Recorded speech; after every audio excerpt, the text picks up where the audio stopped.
we visited Poisson.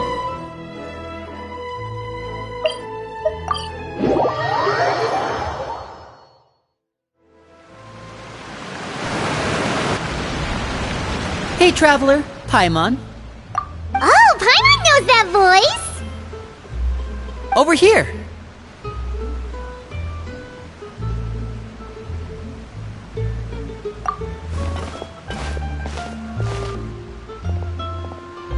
To borrow one of the more popular turns of phrase at the moment, this appears to be quite the fated reunion.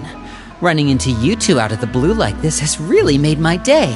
I certainly wasn't expecting it. You can say that again. What brings you to Poisson? Wait, Paimon's got it! You must be here for one of your magic shows, right? Actually, we've run into a bit of trouble on the home front, so Father arranged for us to stay in Poisson for the time being. Oh, are Lynette and Freminet here too? Yep, along with most of the other members of the House of the Hearth. You may have noticed Poisson seems a bit more crowded than usual. So you're saying nearly the entire organization has moved to Poisson? Sounds like you've run into way more than just a bit of trouble. What's really going on? Since the two of you are so curious, perhaps I can fill in the gaps. You scared Paimon half to death! Father, you're here. You know, on second thought, maybe we don't need to know. It's all probably super confidential House of the Hearth stuff, right? No need to be nervous. I could sense your genuine concern from your conversation just now.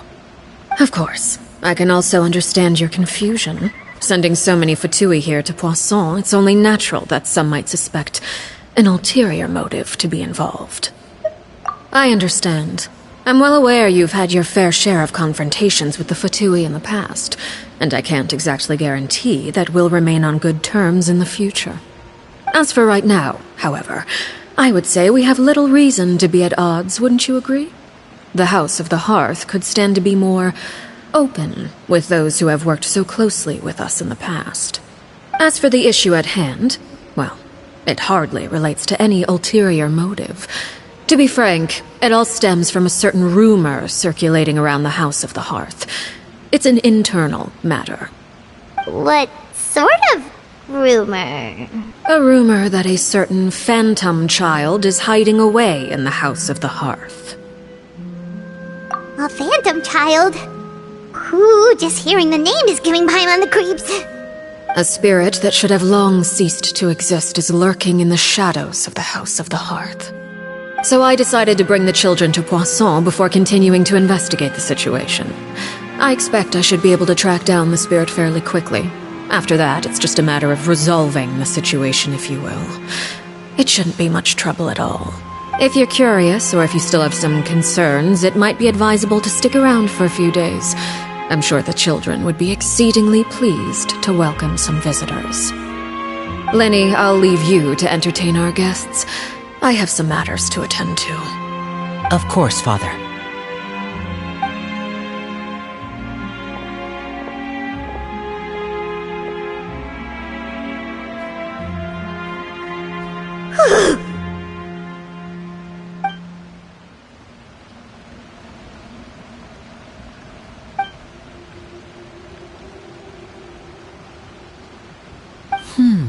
It has long been a dream of mine to invite you to our home and introduce you to my other siblings.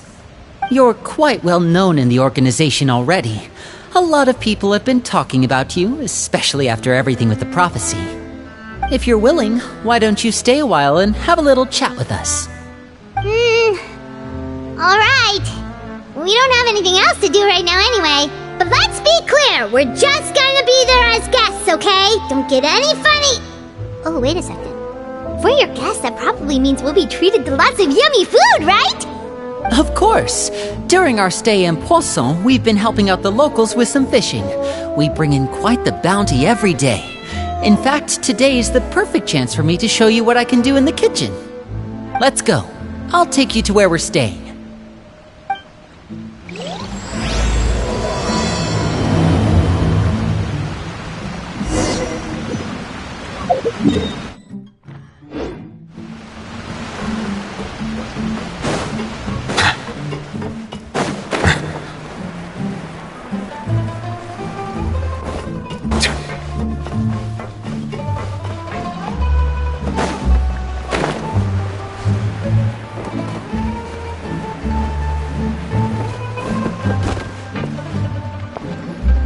We rented this house from one of the locals to use as a temporary base.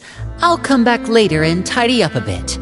After that, it should be all ready for you to stay in tonight. Awesome, thanks! So, where are we off to now? Well, when I happened to run into you two earlier, I was actually in the middle of distributing some supplies. With this many people staying in Poisson, we have to bring in outside supplies every now and then. I should probably make sure the rest of these provisions get delivered, otherwise people might start to get antsy. Okay, we'll come with! There are all sorts of rumors about your organization floating around out there. Paimon's not sure if she could even take a wild guess as to what's true and what's not. But now that we finally have the chance to see a day in the life of the house, we can take a good look at how you operate! Well, you're more than welcome to come along. Just follow me.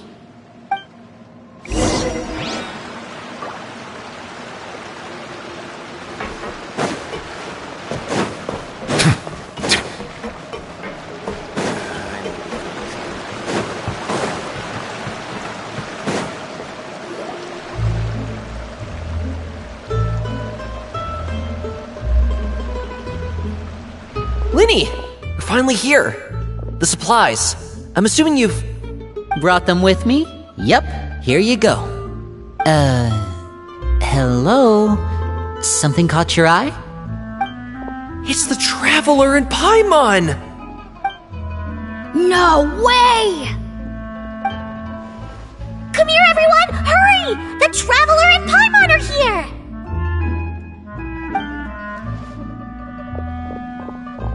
One at a time, please. Don't crowd around them all at once. We don't want to scare off our guests now, do we? Oh, it's all right! Gotta say, Paimon didn't realize we were this famous. Of course! Father and Lyney have told us so much about you. Father told us about how you helped Lyney. According to her, you're a trustworthy friend. And as far as she's concerned, that's pretty much the highest compliment we've ever heard her give. As you can imagine, everyone's been very curious about you. I heard the Traveler is so strong that he can move a mountain with his bare hands. I heard Paimon eats so much that she can clean out the entire pantry at Hotel Tabor in just 3 days! Wait a second! That's the rumor you heard about Paimon? Oh, not cool at all! Oh wait, when guests visit, you're supposed to give them gifts and stuff, right? Oh, we don't need something like that. Besides, we don't have anything to give to you! Come on, we insist! I can give you some of my new potions. Just pick your poison. And by that, I mean medicine or actual poison. I've got both. Huh? Or maybe Shaplo can teach you guys about stealth! He's super good at it! He's never been caught! Ah, now that's not a bad idea. I know you usually prefer to fight head-on, but it never hurts to expand your bag of tricks, right? When it comes to eliminating your enemies, staying quiet can go a long way. Trust me, I would know. I was poisoned not too long ago, and I'm still dealing with the after effects. So I'm not quite as good as I was before, but I could still give you some pointers. Wait, when you said gifts, Paimon didn't think you meant poison and stealth tactics. But those are the best things we can give you. You don't like them? Ooh, how about this? Tell me the name of someone who really annoys you, and we'll teach him a lesson for you. All right, Fold, Selwar. I think that's enough suggestions for now. When it comes to being a good host, it's the thought that counts. You don't need a physical gift to make our guests happy. In fact, pestering them with suggestion after suggestion might make them more annoyed than anything. I would say your enthusiasm has certainly gotten across. Really? Awesome! It's been so long since we have had guests to play with. If there's anything you need, just let us know. Yeah, especially if it's poison or something. I've got all sorts of potions for that. Well, we'll talk to you all later. We've still got supplies to distribute. All right, see you later.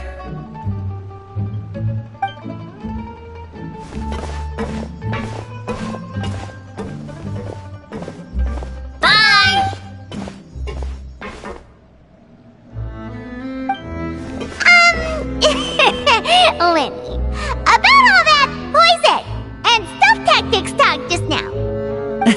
Scared you, did it? That kind of talk comes with being part of the House of the Hearth. When Foltz was really young, he strangled all of his family pets, just out of curiosity.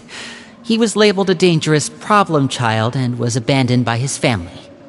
Elwar has an unnatural obsession with potions. Father has forbidden her from trying all the different concoctions she comes up with, but she still tries to test them in secret. You really have to keep an eye on that one. Chaplot is around my age. While I'm mainly responsible for collecting intelligence, he handles surveillance. He's very passionate about his work and has no reservations about taking on some very difficult missions. I know you two probably aren't used to that kind of talk, but I can promise you they only had the best of intentions. Things like stealth tactics and developing different poisons, they really mean a lot to them. They were just trying to share the best of what they could offer, that's all.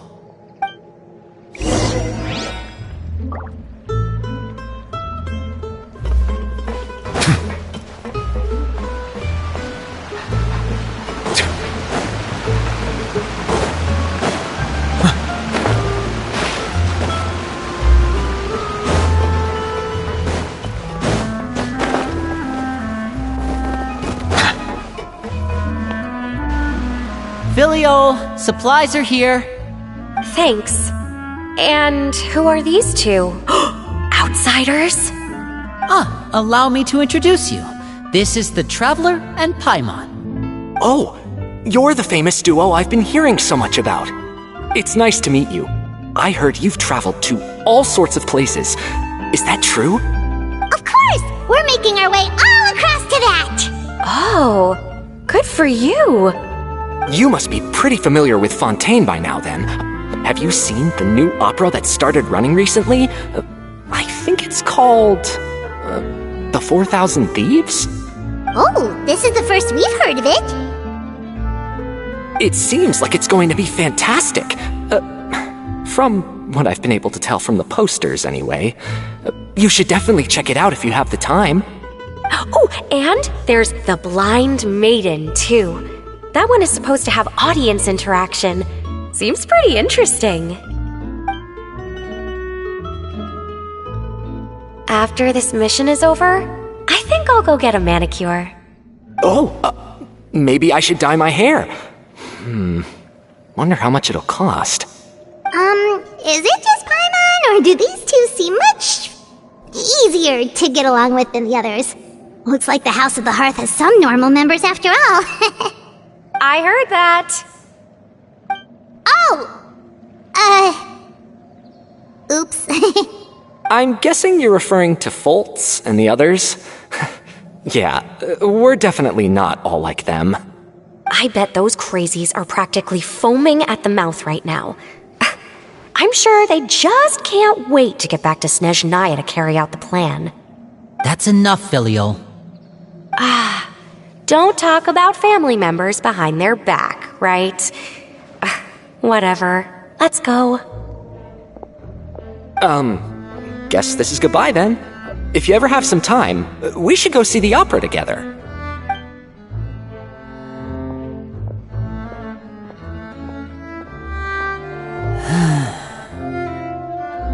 Well, that's it for the supplies.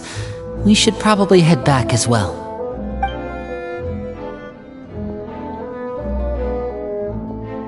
Well, they didn't seem too happy with each other. Seems like there could be something more going on here. You're right. We're only here as guests after all. Oh, Linny's getting super far ahead. Come on, let's catch up.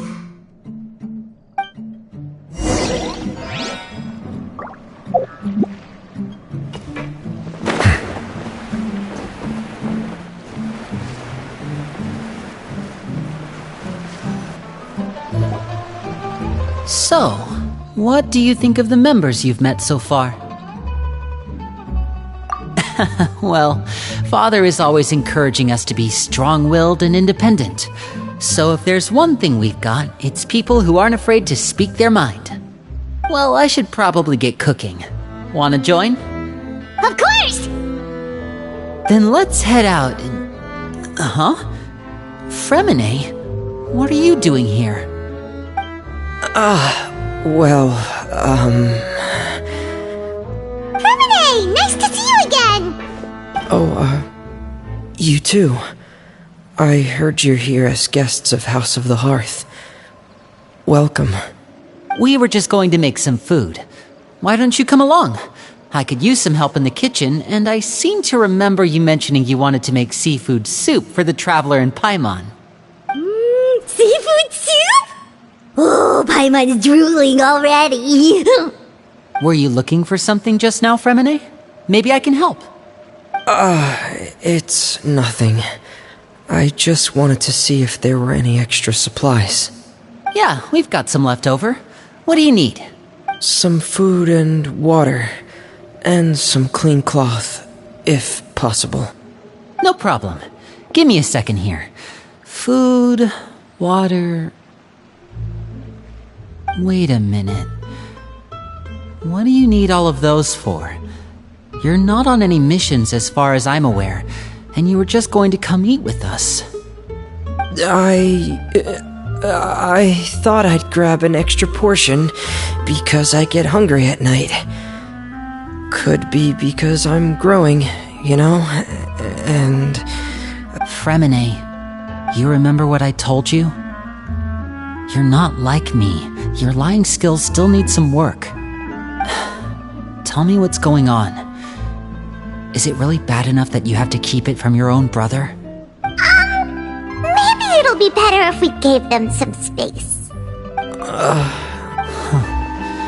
This is the first time I've seen that kind of look on your face. Whatever happened, does it have something to do with Father? Yes. Just follow me.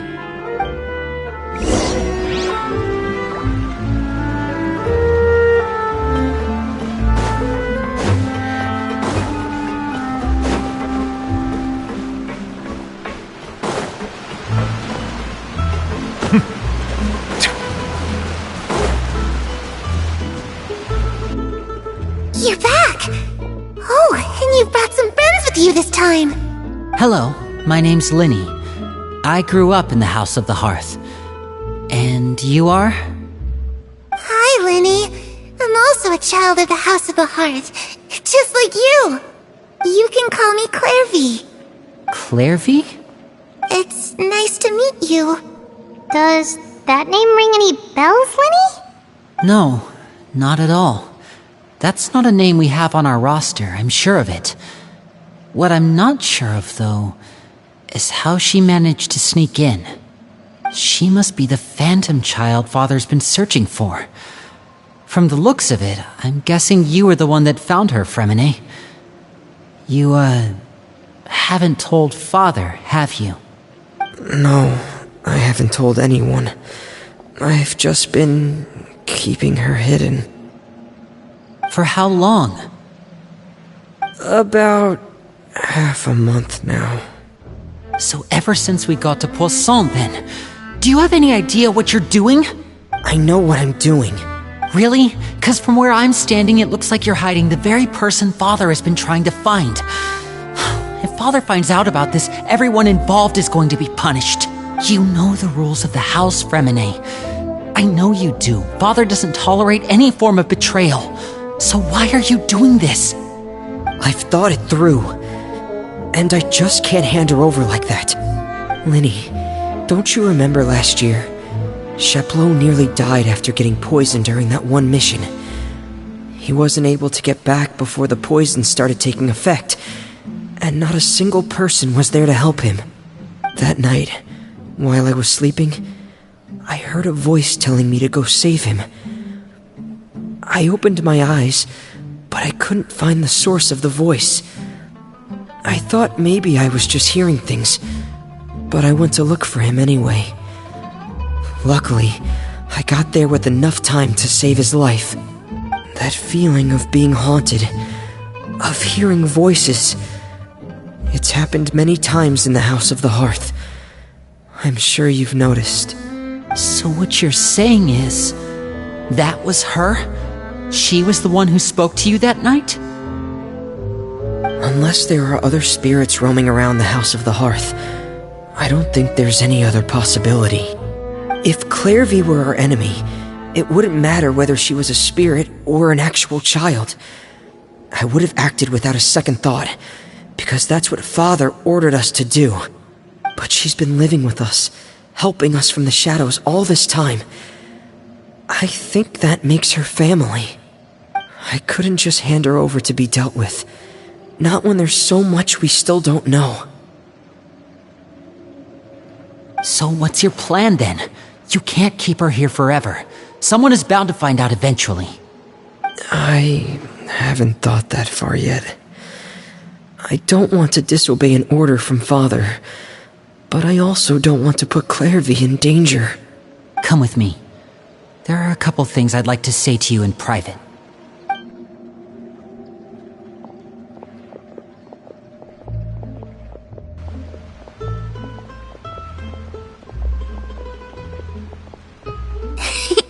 Those two sure care a lot about each other.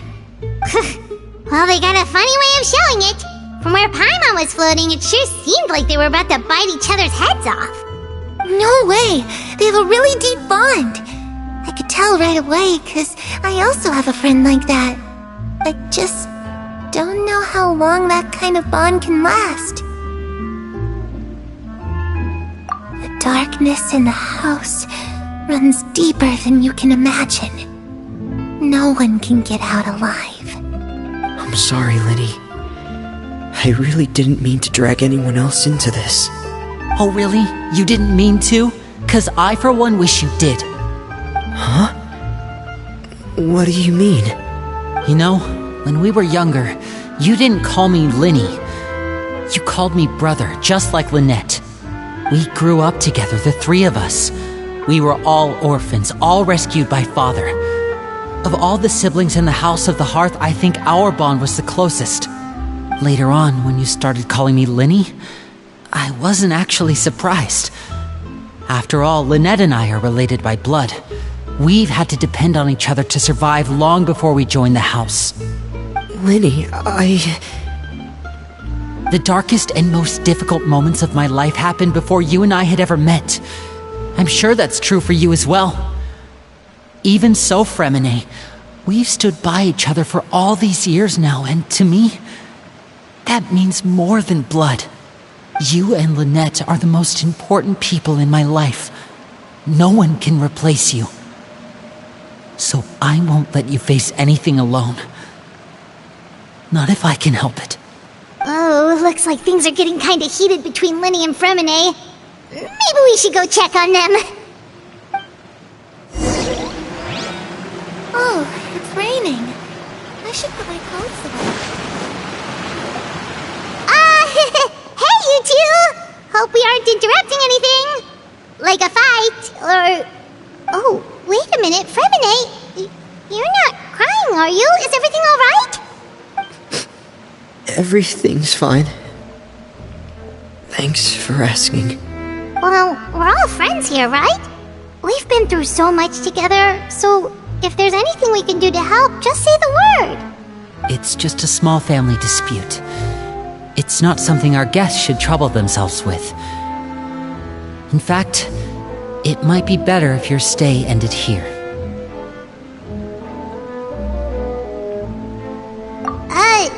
What are you getting at, Traveler? When guests are around, families are often on their best behavior. And any disputes are less likely to escalate. That's what you're trying to say, isn't it? I just... Thank you. I was really hoping to keep you out of it. But even if I could think of some other reason to turn you away, I'm not sure I could convince you. I know things could turn dangerous, so I promise you this. From now on, I'll protect you like my life depends on it. Me too. Well, back to the matter at hand then. If we don't plan on handing Clairvy over to Father, then our only other option is to solve the mystery of her identity before Father is able to track her down. That means finding out where she came from and what she's doing here. Then we can send her on her merry way and pretend like none of this ever happened. I've tried that already. And? And... nothing. I tried taking her somewhere really far away, but... after some time, she just reappeared. She even came with us all the way to Poisson. It seems like wherever the house is, she follows. I don't know much about spirits. Do you two have any ideas? Let's see here. Paimon remembers hearing something like, if you fulfill a spirit's last wish before they die, they'll let go of whatever's keeping them here and return to the ley lines. Oh, it's just that Paimon doesn't really remember where she heard that, so it's not guaranteed to work or anything. Well, sounds like it's worth a shot. Guess that means we should go ask her about her wish. But first, Freminet, I need you to promise me something. What is it? I need you to promise me that this will stay between the two of us. We're the masterminds behind this whole thing. No one else gets involved. Can you do that for me? Of course. I promise. All right. Then let's seal the promise just like when we were kids. Fist bump on 3. Ready? 1, 2, 3. I swear.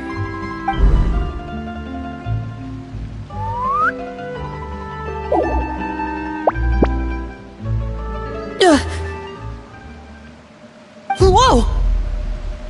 Lynette! But what a surprise! What brings you here, dear sister? And, when exactly did you get here?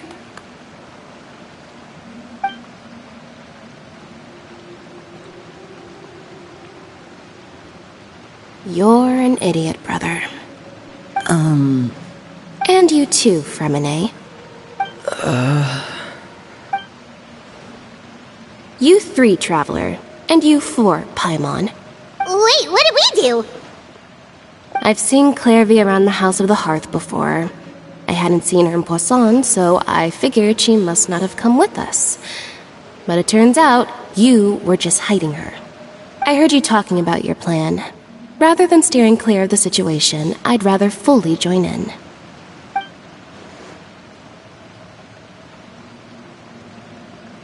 If you don't agree, I'll have no choice but to report everything back to Father. You're not giving us much wiggle room here, Lynette. Well, I guess we're all in this together then. After we talk to Clairvy, we'll figure out our next move. There's no time to lose. Let's go.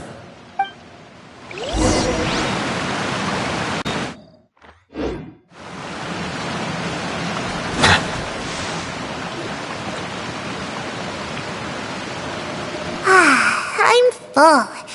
Thank you for bringing me this food. She said she's full, but the food doesn't look like it's even been touched. That's right. Based on what I've been able to observe, it doesn't seem like Clairvy can interact with the physical world at all. Still, when she's presented with food, she'll always linger around it for a good little while. Maybe, in her mind, she really is eating those things. Does she know that she has already passed away? I've tried to ask her, but she didn't answer. My guess is that she's just as confused as we are. Or maybe she couldn't understand the question at all. Clairvy, if you've got some time, I'd like to ask you a few questions. Sure. Oh, another new friend. Hi, I'm Clairvy. Hello. Clairvy, how did you join the House of the Hearth? Huh? Isn't it the same for everybody? The Knave brings you here and then you can't leave. It's just that your name, it's not on the roster. And I've never seen you before. The roster? Oh, I get it now. I think there might be some things you don't know about this place. The people in charge, they're not as nice as they look. They say they keep a roster, but it's not complete. There are a lot of people who aren't on it, and never will be. In this house, some people are family, and other people are just test subjects. Those kinds of people aren't ever going to get a place on the roster, unless it's the roster of people who've been executed. Wait, does that mean the knave... she... Is there anyone that can vouch for you? Perry, she's my best friend. She's the only one I trust in this place. Have either of you heard of that name before? No. Me neither. Clairvy, Perry. Neither of those names are on the roster. But it seems like she's telling the truth. Either that, or this kid's already got a bag of tricks bigger than mine. Maybe we should try a different approach. Clairvy, do you have a wish? A wish? It can be anything you want. Just imagine. It's your birthday, you're blowing out the candles, and your wish is...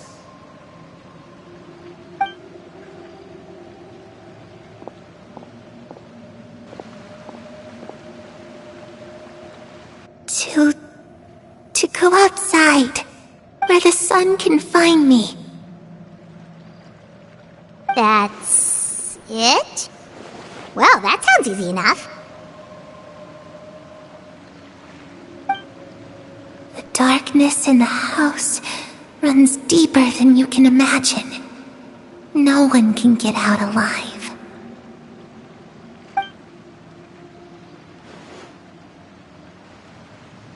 Okay, time to divide and conquer.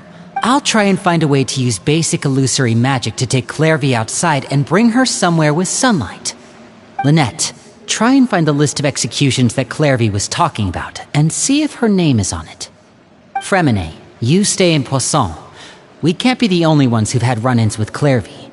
I need you to collect intel on everything she's said and done. Understood. I'll try my best. What about us? What should we do? I really appreciate your willingness to help, but this is a family matter. I don't want to drag you in too deep. It's too risky. Let me think. Since Father considers you to be guests, maybe you could stick by her side for a little while. You don't need to do anything except keep up some nice, casual conversation. Ah, Paimon gets it. You want us to distract her. I'll give you a magic bird. If Father suspects something, all you need to do is release it when she's not looking, and it'll alert me that something's wrong. Of course, that's only as a last resort. If Father doesn't seem to notice us, there's no need to make contact. We'll reconvene here tonight after all's said and done. If the worst-case scenario happens and we're discovered, just tell Father everything. We're not going to let our guests get punished for our own actions. That's where we draw the line. You too. Okay, this is where we part. Father should be at the beach nearby.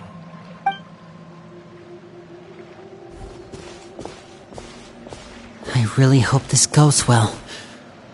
No, it has to go well. That's the only way this can get resolved.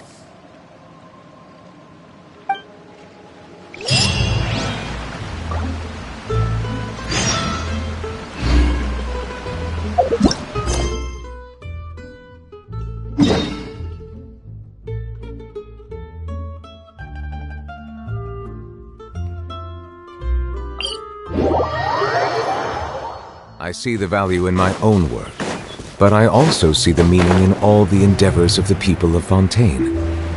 I believe I will continue to take pride in fulfilling my duties.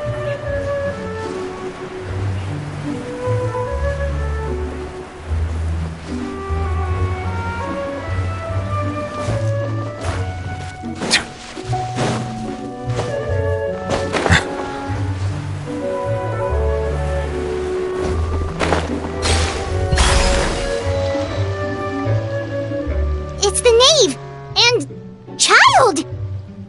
Hey, aren't you supposed to be in Snezhnaya recuperating? What are you still doing in Fontaine? Oh, it's you two. I didn't expect to run into you here. I was unconscious for quite a while after the fight in the Primordial Sea. After I woke up, I realized I was being taken back to Snezhnaya, and well, I couldn't have that now, could I? Not when I've still got unfinished business here in Fontaine. So, I mustered up all my strength and made the journey back on my own. What sort of unfinished business are we talking here? It has to do with Skirk, my master. I really wanted to meet up with her, but by the time I got back, she had already left. I still have so many questions for her. Without any other leads, all I could do was ask the Knave to help me track her down. She must have left behind some traces from her time in Fontaine. Oh, okay, so have you found any clues? Unfortunately, no. While the House of the Hearth is adept at collecting all manner of intelligence, certain existences can still manage to escape our purview. Basically, unless Master feels there's a need to meet with me, she's not going to be found. But that problem has an easy fix. I just need to become stronger, and then... Paimon thinks you should focus on getting better first. The worst of it is over. It's all thanks to that one kid from the House of the Hearth. Elwar, I think her name was. She gave me a bunch of random potions to drink. They didn't go down easy, let me tell you. Pain and chills all over. But they really did help speed up my recovery. And that's good, because it looks like I really do have to head back this time. The old man's been putting the pressure on me. He sent someone to tell me I'm needed for some sort of project. Project Stuja? Yeah, that's the one. I heard Regrader's involved too. I'm not looking forward to having to listen to all his monologuing, that's for sure. Hey, maybe you could think of a way for me to stay in Fontaine for a little longer. Helping Lyney and the others brush up on their fighting skills would be far more interesting. If you and I could spar, that would be even better. I've been waiting for a chance to see you go all out. And what a sweet little daydream that is. But I also have a role to play in all this. I'll be leaving Fontaine shortly as well. Besides, considering how little they see fit to step outside the homeland, being called on to return to Snezhnaya by such illustrious dignitaries, what a great honor. Wouldn't you agree? One I could do without, I'd say. Is it just Paimon? Or does it kind of seem like they're... So, dear guests of the House of the Hearth, to what do I owe the visit? we just... Right! We're super close to Lyney and the others, but we still don't know much about you! Is that so? Introductions have already been made, have they not? Oh, well, you see? There's only so much you can learn about someone from a short introduction. At least tell us something a little extra, like... Why do you call yourself father? Good question. I'd also like to know. The fact that you have to ask tells me our intelligence work has been quite successful. Telling you the answer to that question would only serve to undermine that success. And we can't have that, now can we? Spoken like a true diplomat. That was some expert sidestepping right there. Well, if there's nothing else, I think I'll take my leave. I still have a small matter to resolve at home. Wait, don't go!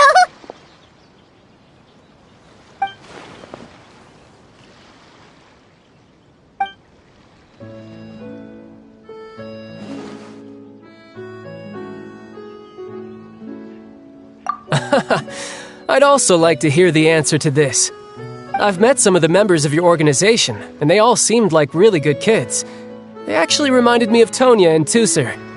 Which, by the way, if you ever betray them, I'm just letting you know, I won't let you off easy.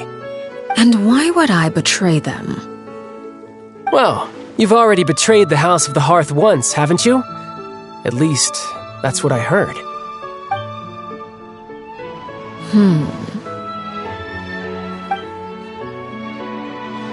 Okay, I admit.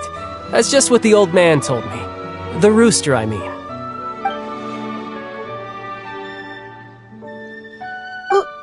Wait, did you really do something bad to those kids?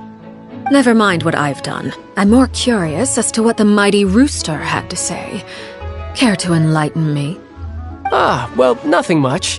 Just some stuff about you taking out many other members of the House of the Hearth, and even going so far to attack your own family. I see. Based on your reaction, I'm guessing it's all a bunch of lies. Hardly. I don't appreciate his particular turns of phrase, but I suppose he didn't say anything untrue. Although, it would be more accurate to say that there is a certain level of prejudice involved, but I don't intend to clear that up just yet. Prejudice has a funny way of concealing the real truth behind certain things, an attribute that I find to be quite advantageous. Call yourself a Fontainian, for example, and people will assume all sorts of things, when the real truth is that this is simply the land where I was raised. Huh? You're not actually from Fontaine? But then why did you try to help out with the prophecy and everything? I was trying to protect the children born in Fontaine. Claiming that I myself was a Fontainian simply made it easier to operate. People would hardly suspect a fellow Fontainian of having any ulterior motives. Who wouldn't want to save their homeland after all? The primordial sea wouldn't have any effect on me, but it would have caused great harm to the House of the Hearth. Well, you wanted extra information, didn't you? There you go. I hope that satisfied your curiosity. So, you stayed in Fontaine for the kids. I guess I was wrong to believe you'd betray them. Apologies. Looks like I was holding on to some prejudices myself. Good. Like I said, I like it when others have misconceptions of me. Actually, while I was recuperating at the House of the Hearth, there was something else that really caught my attention. I heard that members always resolve disputes and arguments with a friendly spar, and the loser has to back down. Seems pretty cool if you ask me. Would also give them plenty of opportunities to hone their skills. Well, that's only a recent development. In the past, such spars weren't nearly so friendly. The losing party would lose everything, including their life. They were that high stakes? Whew, at least that's not a thing anymore. Well, the current atmosphere's not half bad. I'm a bit jealous, actually. You've got so many family members around you, and you even get to live with them. Having a lot of family around means dealing with a considerable amount of bickering and scheming. Once Tonya and Tusser enter their rebellious phase, I'm sure you'll understand. Just imagine. Tusser becomes obsessed with plucking out strands from the rooster's mustache, or Tonya decides to dye her hair 42 different colors. Okay. I get the picture.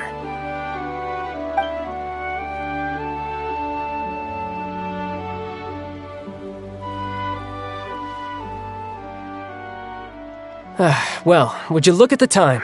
I should probably get going. Traveler, Paimon, I'm not sure where our paths will cross next, but the next time we run into each other, we should definitely try and find some time to spar.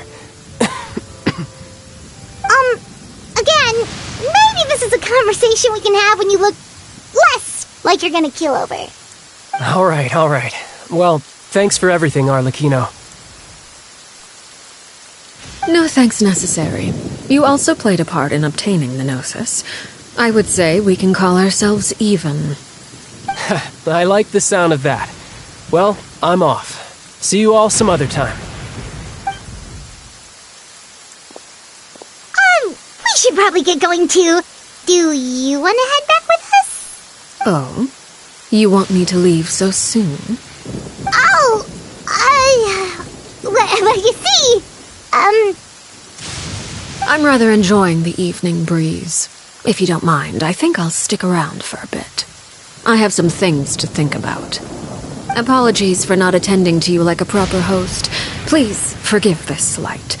I do hope you'll have a pleasant stay. We managed to keep her distracted until nightfall. Good thing we tried.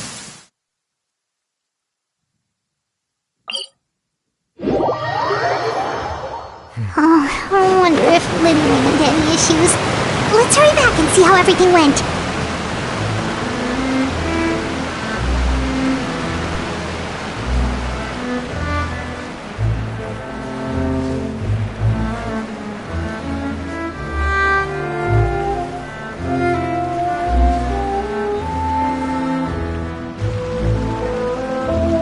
Lyney, how did everything go? Well, long story short, we ran into a small issue. Clairvy can't go into the sunlight. Everything was fine at first. She followed me up to the surface just like I told her.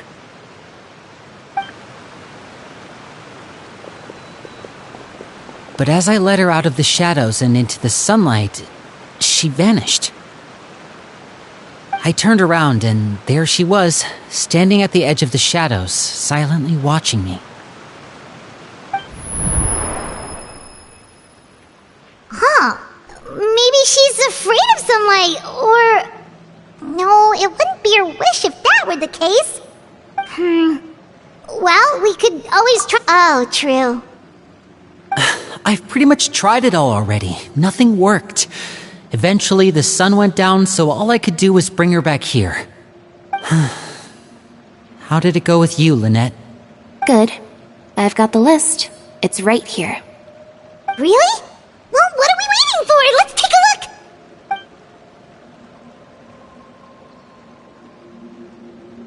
Oh, that's a lot of pages. Oh, it's gonna take forever to get through it all. We can each take a section. Here.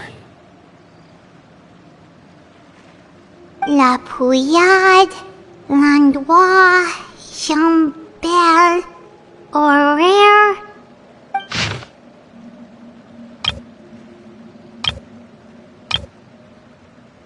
Oh, yikes. That horaire guy has a huge scar on his face. He's kinda giving Paimon the creeps. Ah, I've met him before. The scar is from an injury he received during a mission. I still remember him joking with me about it. He said any future lover would take one look at him and then lose all interest. Did he say anything else? Well, I asked if there was someone he was interested in. He said no, and that's where our conversation ended. It was only later that I learned he really did have someone he liked. He risked everything to escape so he could be with her, but it didn't work. One day, Father asked to see him, and, well, I never saw him again after that. Wait, so that means the knave, It may seem cruel, but it's just one of the rules of the house. Betrayal is not to be taken lightly. We know too many secrets to come and go as we please. So, if you do try to leave, you pay with your life.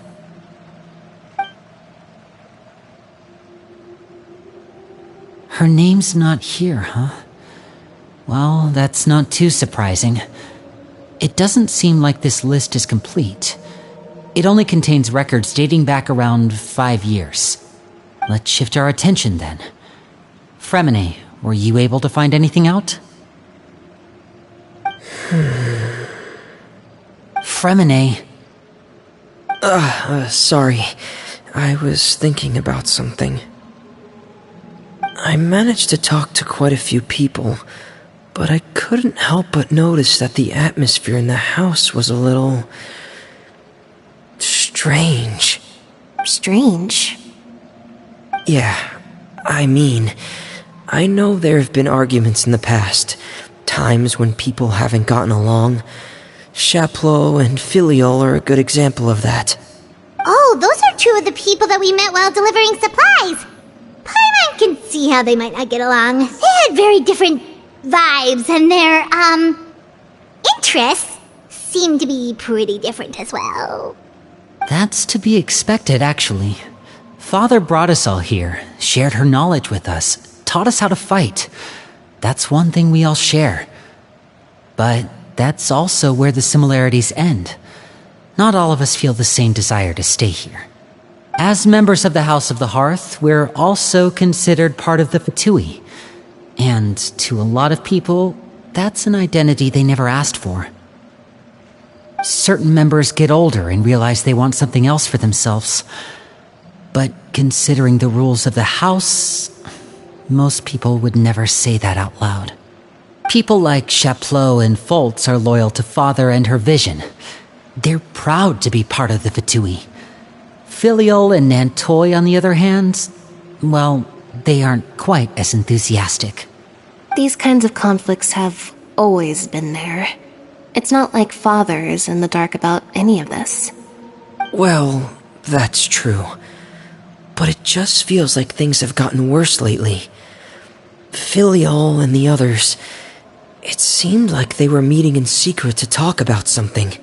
I can't say for sure, but I think they've met Clairvy. You think she's been inciting them to act out? No, not exactly.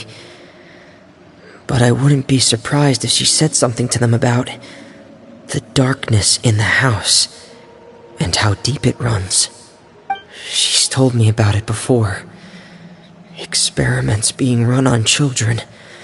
People being used as pawns on the battlefield without so much as the strength to survive. And they just believed all that? Without any evidence?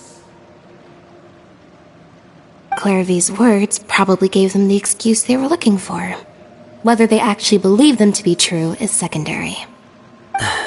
This is all because of Project Stuja, isn't it? Whoa. Hold on a second. What's this Project Stuja all about, huh? This is the second time it's come up now.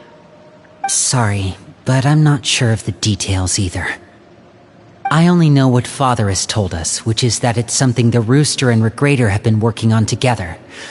Apparently, it has to do with the Fatui's strategic plan for the future. Because the House of the Hearth was so successful in obtaining the Gnosis, we now have the honor of playing a key role in Project Stuja. Wait, but isn't that a good thing? Key role is just another way of saying dangerous role. To us, the whole thing is an inconvenience. Father thinks so too, but she's in no position to refuse. Their plan isn't exactly unreasonable, and they've been funneling the house a lot of funding. It's just that we'll lose a lot of members in the process. Participating in the plan, it's an honor in name only. What they're really trying to do is subdue us.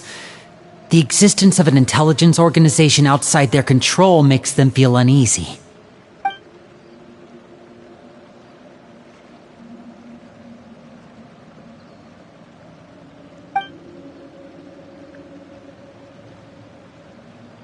Okay, super complicated top secret Fatui business aside, what does all of this have to do with the conflicts you were talking about earlier? Paimon doesn't get the connection. External pressure has a way of exacerbating internal strife. You can't overlook the power of fear either. People are afraid of dying, and that fear is often the impetus for a lot of stupid decisions. I thought resolving the Clairvy situation would make everything go back to normal, but it looks like things are more complicated than I thought. If we leave Filial and the others to their own devices, sooner or later, Father will be forced to take action. We can only focus on one situation at a time, brother. You're right. Even if we confront Filial and the others, it won't do any good. It might even make matters worse. We should focus on Clairvy for now. Well, it's getting late. We should head back and get some rest. We'll try again first thing tomorrow. Lynette, you stick with me this time. Freminet, keep a close eye on Filial and the others. Make sure they don't do anything they'll regret. Good work today, everyone. Have a good night, and I'll see you tomorrow.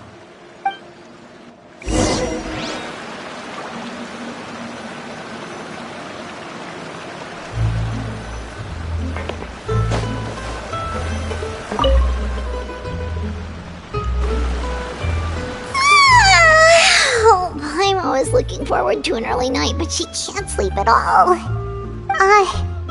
Hey, you don't think the Knave will be too angry with Lyney and everyone if she finds out about all this, do you?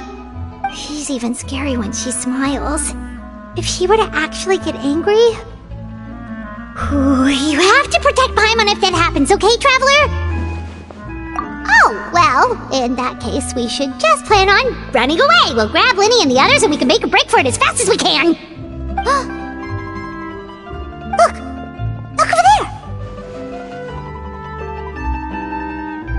Quick! Let's catch up with her before anyone sees!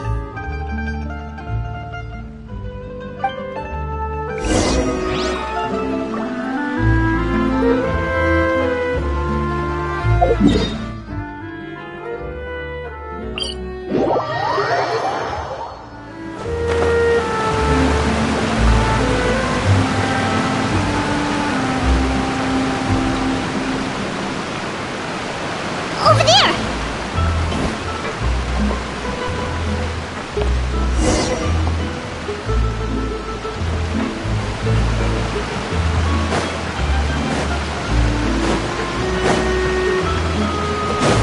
Oh, where is she going? Oh, if someone sees her, we're toast!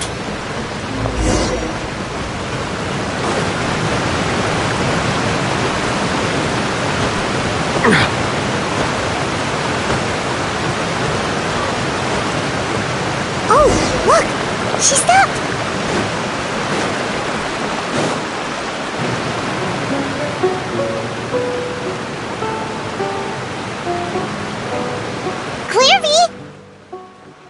Shh! I opened the window while no one was looking. Look how pretty the outside is. If only I could have more than this. You probably think I'm being silly, huh? All this hopeless resisting? It's better to dream of what I could have than try to make it a reality, right?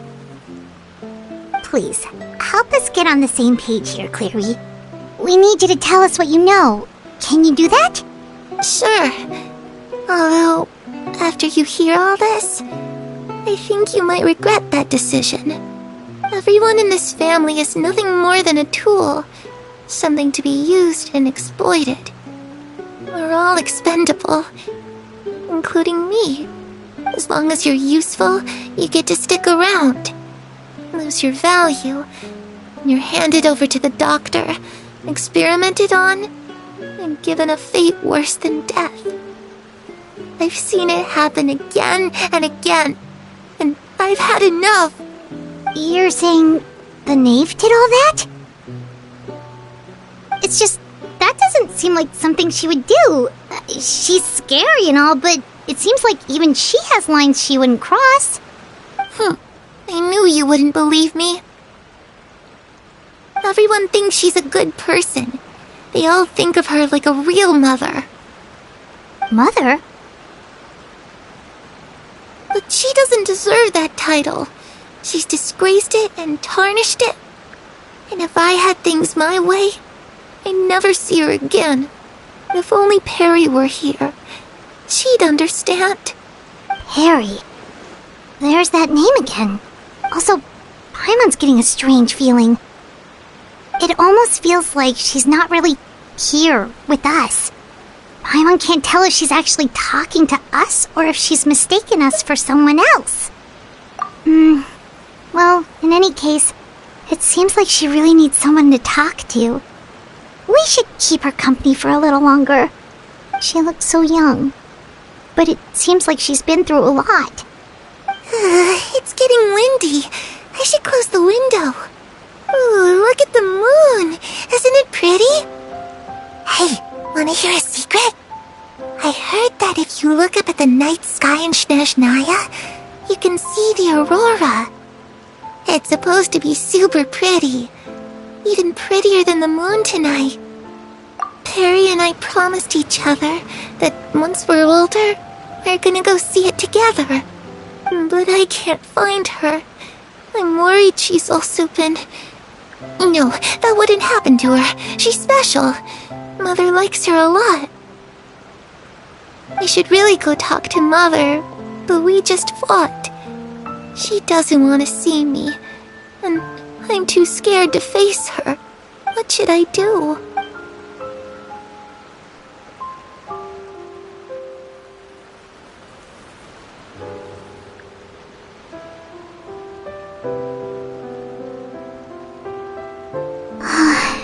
My mom really doesn't understand what's going on with her. Well, let's head back. We've got an early morning tomorrow.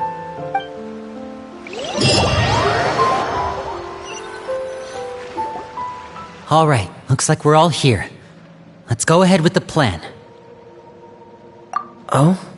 What is it? What makes you ask that? Well, we kinda ran into Clairvy last night, and that's what she told us. We met the doctor back in Sumeru. He's super dangerous, and he's done all sorts of bad things. It's possible that Father and the doctor have had certain dealings, but I don't think Father would work with him. We're not really on the same side, so there's not a lot of trust between them. That doesn't exactly set the stage for a successful partnership. I did hear, though, that when Father first became a Harbinger, the doctor offered to work with the House of the Hearth. Father rejected most of his proposals, except for one. It had to do with some sort of secret experiment. Secret experiment? Could that be what Clairvy was talking about?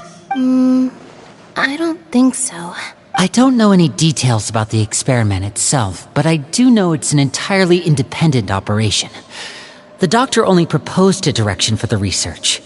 That was the extent of his involvement. I still don't think that counts as working together. The details of the experiment are confidential, but complete records are kept on all participants. That doesn't seem to be the case with the situation Clairvy referred to. I know you don't agree with some of the Fatui's methods, and I'm not asking you to. But I am asking you to trust us on this. The House of the Hearth has its own principles. There are certain lines we're not willing to cross. Alright, that's good to hear at least. Clairvy seems to think the Knave and the Doctor worked together to do something horrible. If that turned out to be true, Paimon doesn't know how he would even face you guys. It's just that it doesn't seem like Clairvy is lying either. The easiest thing to do would be just ask the Knave directly, but Paimon doesn't think she'd tell us. Father didn't come back last night. She's probably still near the shore. We'll be counting on you to distract her. Lynette, you're with me. Freminet, you know what to do. All right, let's get to it.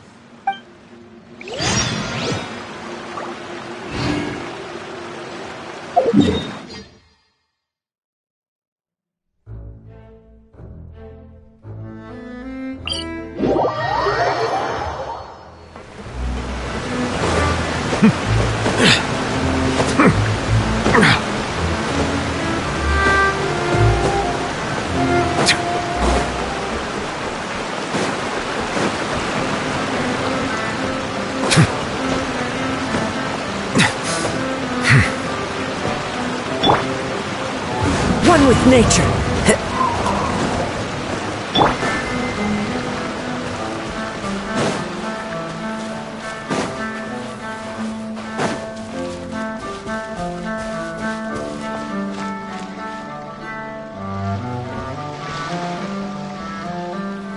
Ah, it's you two again.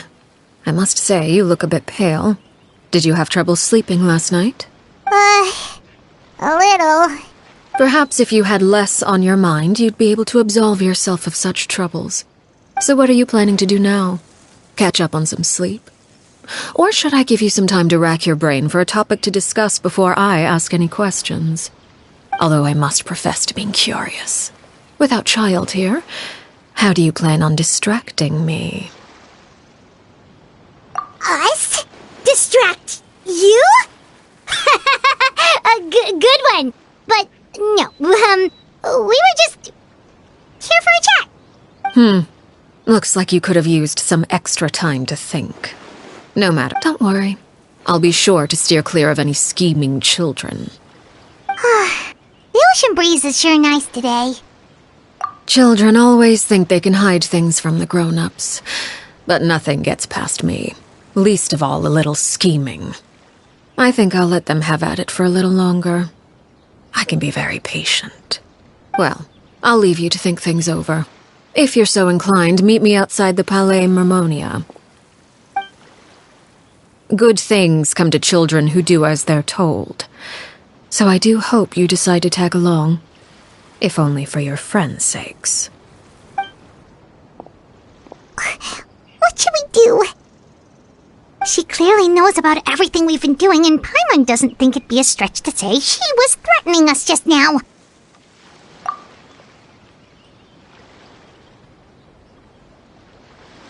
Oh, good idea. Hopefully he sees it in time. Well, we should probably head to the Palais Mermonia. Paimon doesn't want to find out what happens if we don't show up. Based on what the Knave was saying just now, it sure didn't seem like it'd be anything good. Okay, then we probably shouldn't keep her waiting. It seems like Lyney and the others are on thin ice, so let's do our best to not get them in any more trouble.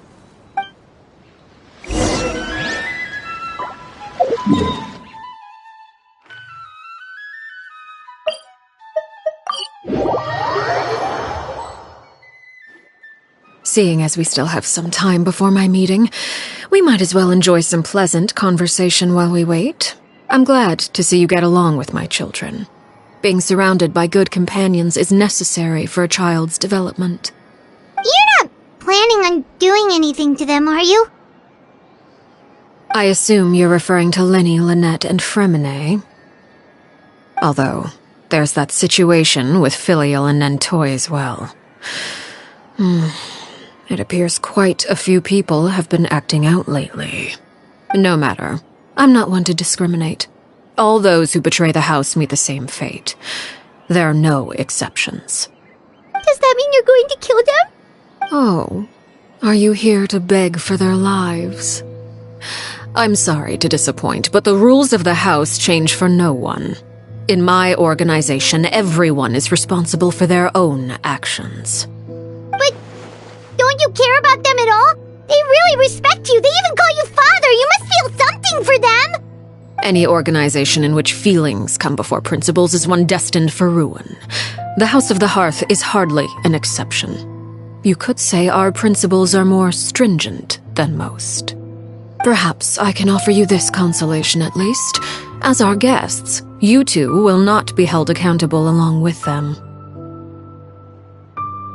I would imagine Lyney, Lynette, and Freminet will be able to keep their lives. As for Filial, Nentoy, and the others, I'm afraid there's little I can do.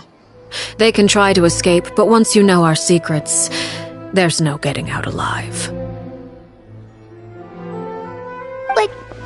But that's awful.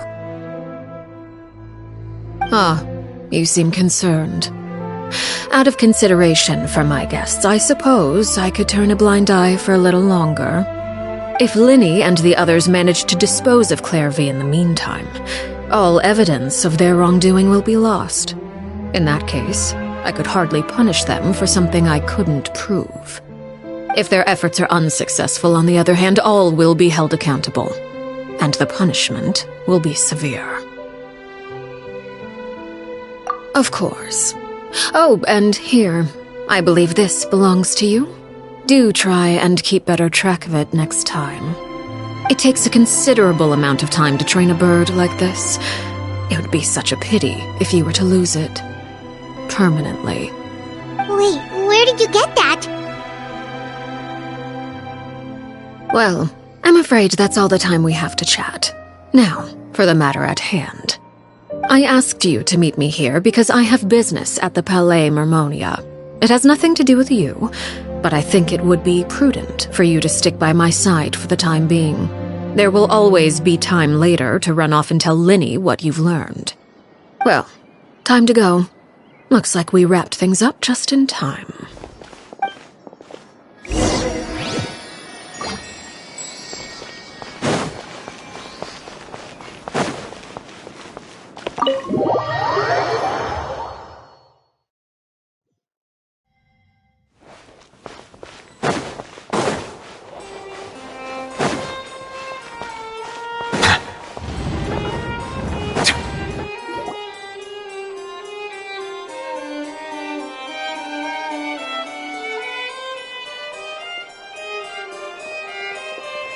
It's been a while, Monsieur Neuvillette. I must say, I wasn't expecting my meeting request to be approved quite so quickly. The Palais Mermonia operates with an efficiency worthy of admiration. It is only right that an esteemed diplomat such as yourself should be afforded the proper level of respect. Although, if I may speak plainly, I must confess that I did not anticipate we would have the occasion to meet again after presenting you with the Gnosis. I see you brought the Traveler and Paimon with you as well. If I may inquire as to the purpose of your visit. I'll be departing Fontaine shortly. There is, however, an outstanding matter that I would like to see resolved before I go. It requires a rather lengthy explanation, I'm afraid. So I took the liberty of explaining everything in this proposal. Please review it at your leisure, Monsieur Neuvillette.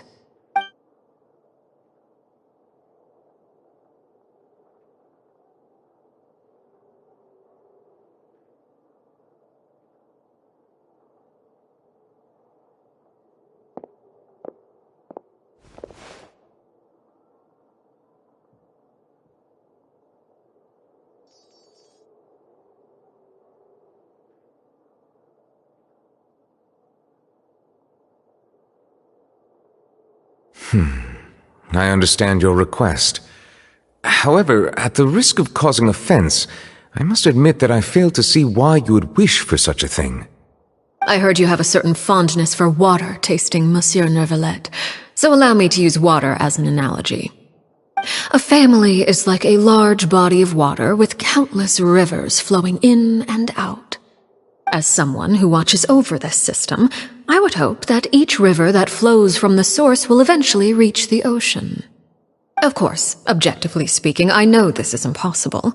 Most of the rivers will dry up along the way, disappearing into the ground and leaving nothing but a barren riverbed behind. Not all rivers are destined to reach the ocean, but I would not see their existence rendered meaningless. I believe the water that flows within them is simply meant for a different destination, like a field in need of irrigation. Or perhaps the glass of a certain water-tasting enthusiast. Did you get any of that, Traveler?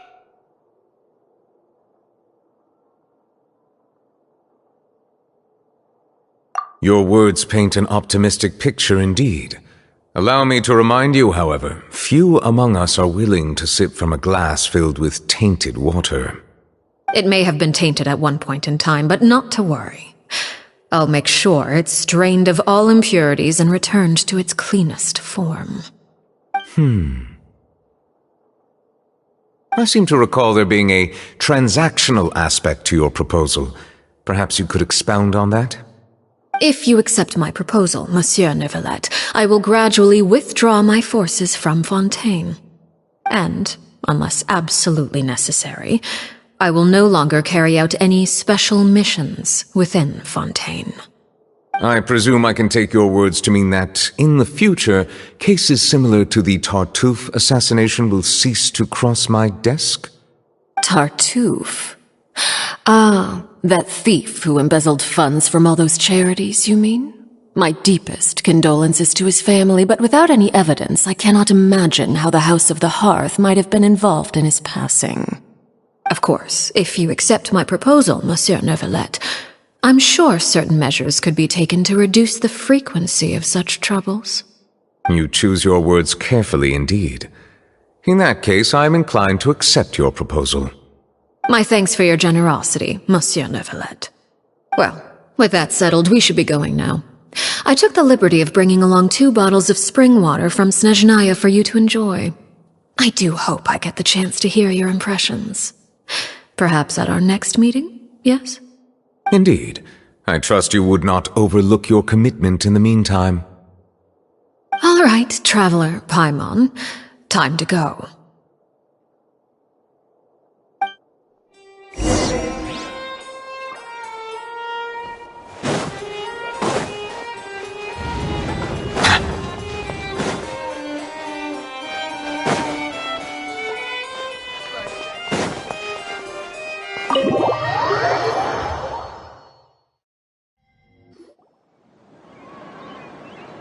So, what exactly were you talking about back there?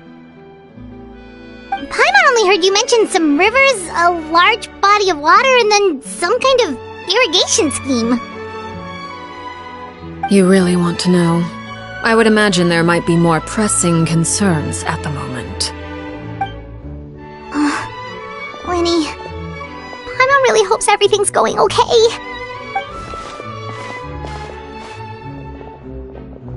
Oh, Paimon recognizes that look. You've got your thinking cap on, don't you, Traveler?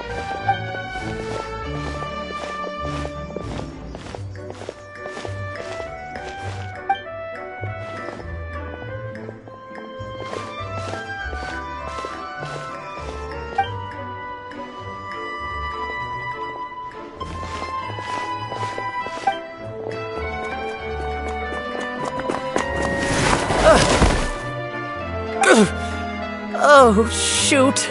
Are you alright?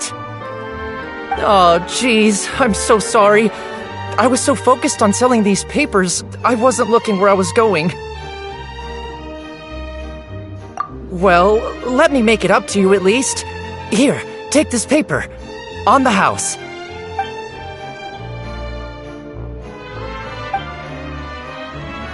Oh, you don't have to give us anything. Please, I want to. It's not like I'm short on supply. All the extras will be useless come tomorrow anyway. It's my fault, really. I was just trying to bring home some extra mora for the family, but I bit off more than I can chew. I haven't had many takers today, so I'm still swimming in papers. What's going on here? Nothing much. I just ran into your friend here on accident. I should probably get going, actually, so...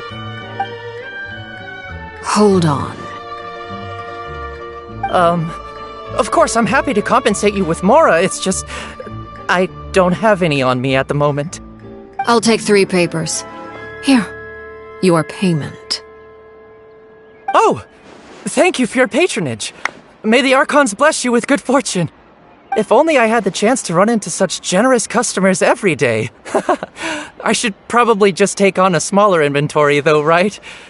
I'm getting married soon, so sometimes it's hard to not get ahead of myself. Anyway, I should head out. Goodbye! Well, now that my affairs are settled, we should take the boat back to Poisson. We've even acquired some light reading to enjoy along the way. Actually, why don't we stick around for a little longer? Paimon just realized how hungry she is.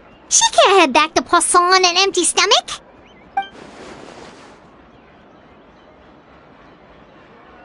It appears you two are under the impression that delaying our return will somehow alter the situation in your favor.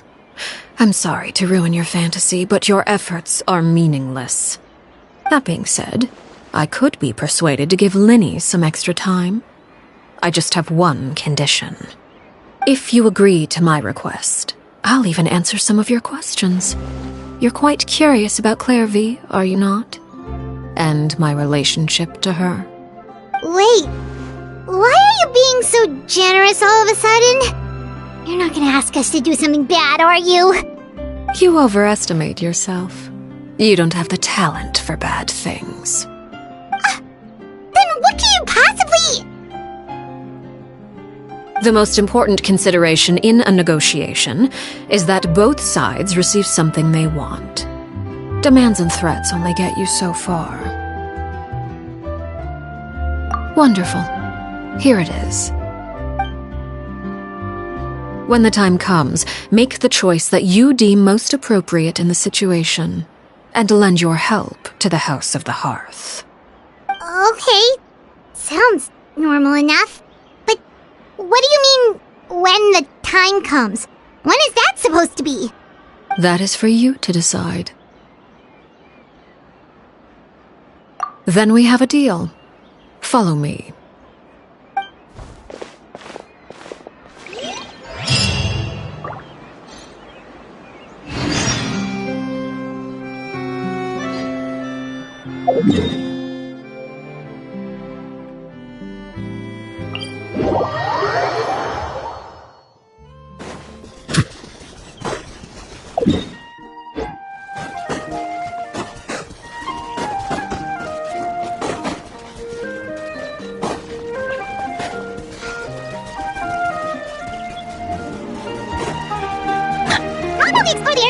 later.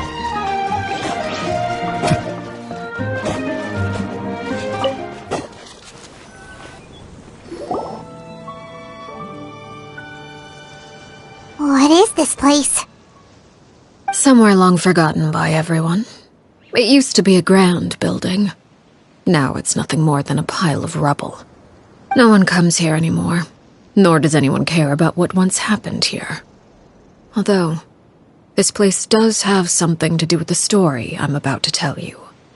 It was before I became a harbinger, and before Lyney and the others joined the House of the Hearth. Due to certain events, I first killed Clervy and then her mother. And this is where it all happened. You were the one that killed Clervy?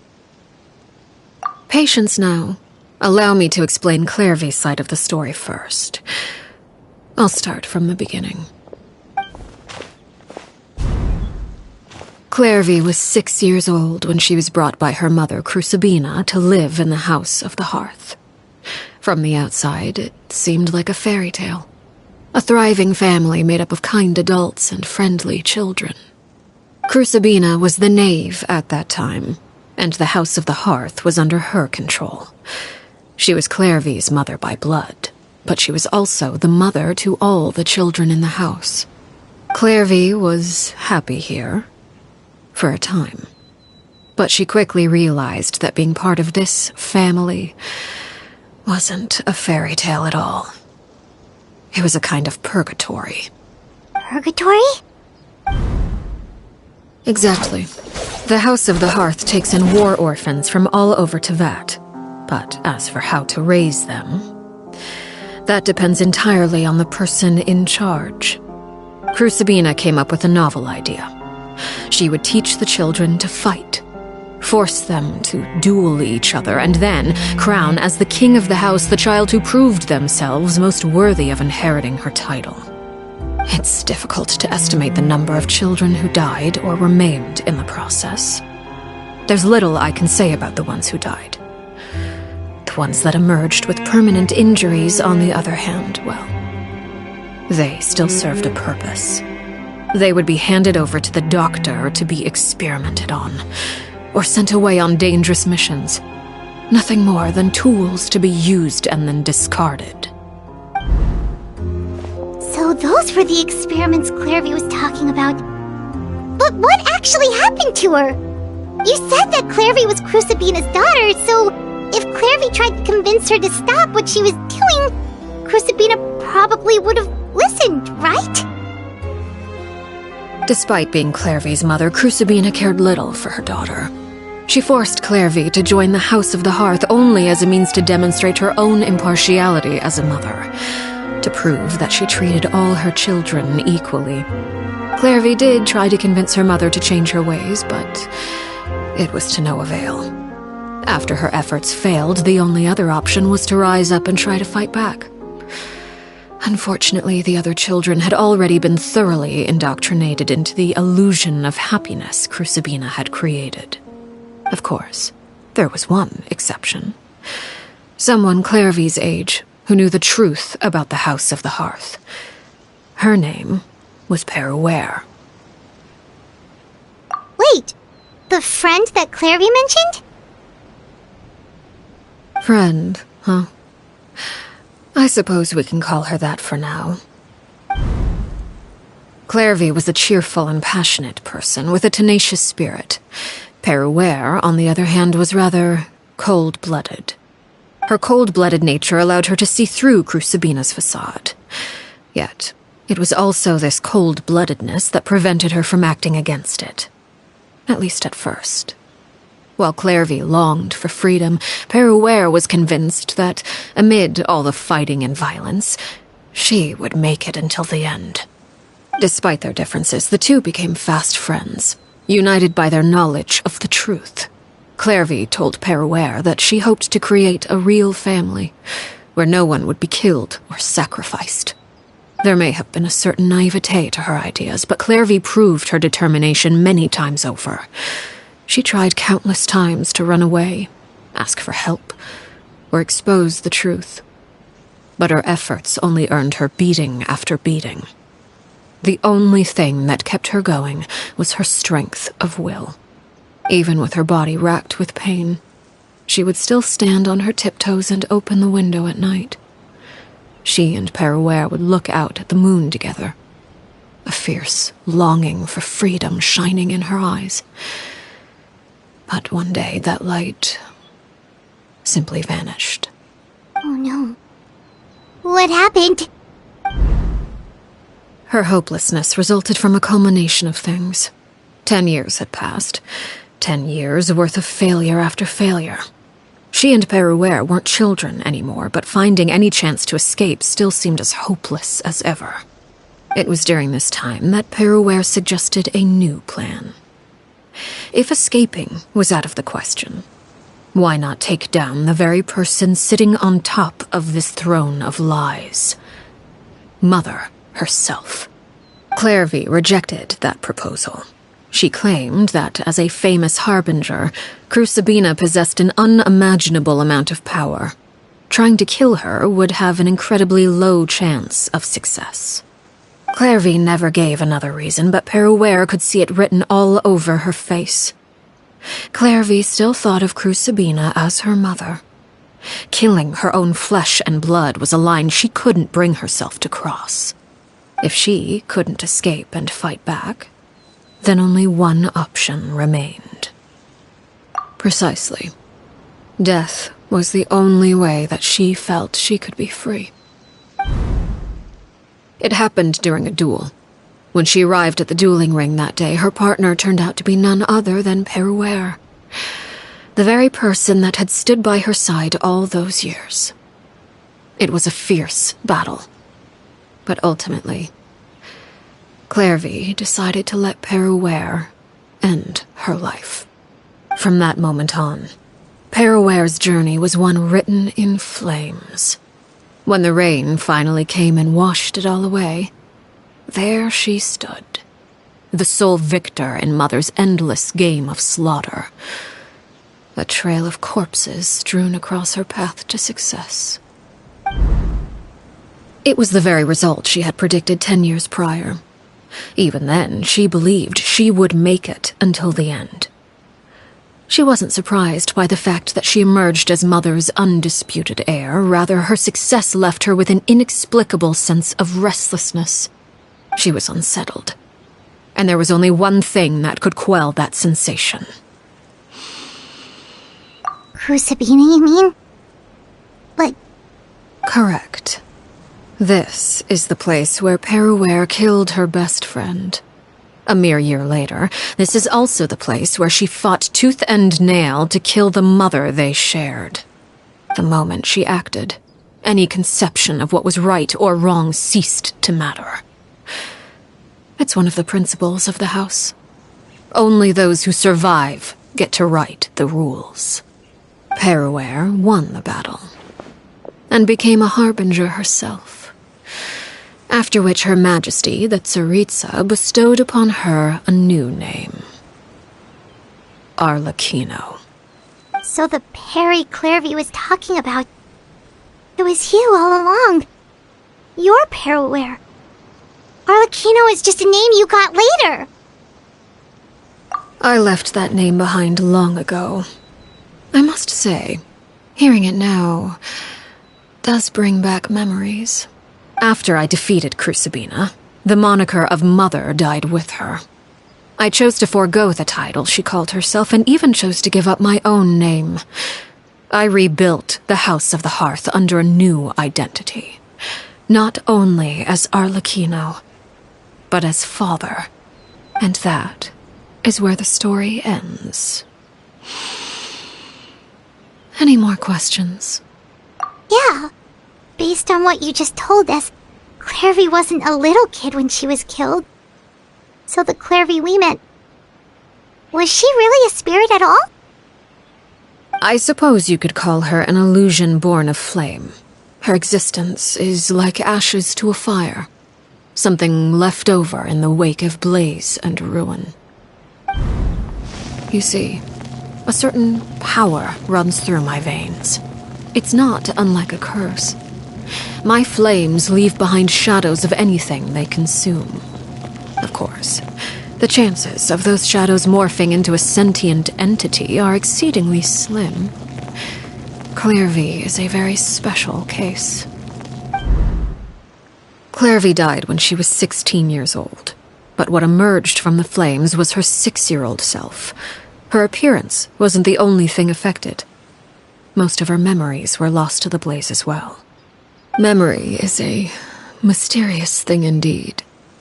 Losing a portion of your memories will alter your sense of self. Lose 10 years' worth, however, and it would be like living in the past. Like returning to a version of yourself that never grew up. No wonder Paimon got such a weird feeling when we were talking to her. Perhaps I should put it this way. Clairvy is someone trapped in time. It may seem like she exists with us in the present, but she truly lives in the confines of her own past. So if all of that is true, then you must have known about Clairvy for a long time. Indeed. She's a rather volatile and unstable entity. Sometimes she would look after the children. She's even saved some of their lives. But other times, she would hide from me and become obsessed with revealing the truth about the house to anyone who will listen. Shadows don't have the capacity to learn or grow. Any new information they encounter is quickly forgotten over time. Your attempts to expose Clairvy to sunlight. They failed, yes. The reason is actually quite simple. In Clairvy's mind, the house is impossible to escape, and it is this very perception that traps her there. But no matter. All I have to do is kill her again, and all will be resolved. I don't anticipate so much as a single speck of ash will be left behind this time. Wait! Paimon can understand why you might want her gone, but isn't there another way? So what if she's trapped in her 6-year-old self? She's still your friend! At least talk to her first! It's too late for that. She broke the rules, and now she must be punished. That goes for Filial and Nantoy as well. She's had quite the effect on them. I hope you understand the difference between Crucibina and myself lies in our formulation of the rules, not our policy for enforcing them. Upholding the rules without question is a trait we both share, because that is how a household should be run. Is this really what you want to do? Whatever could you mean? Don't you want to say a proper goodbye at least? Whether as a killer or as a father, there are two things that must be avoided at all costs: anger and sorrow. Anger makes you impulsive. Sorrow causes you to waver. Well, it appears it's about time to proceed. Before we arrived, I told some of my well-behaved children to bring our troublemakers here by nightfall. I do believe I've kept my end of the deal. I give your friends quite a bit more time. As for what happens now, we'll just have to wait and see.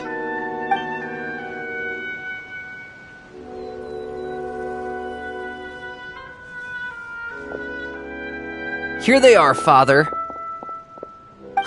You gonna execute him? Seeing something like that would actually be a first for me. Lyney! I'm sorry.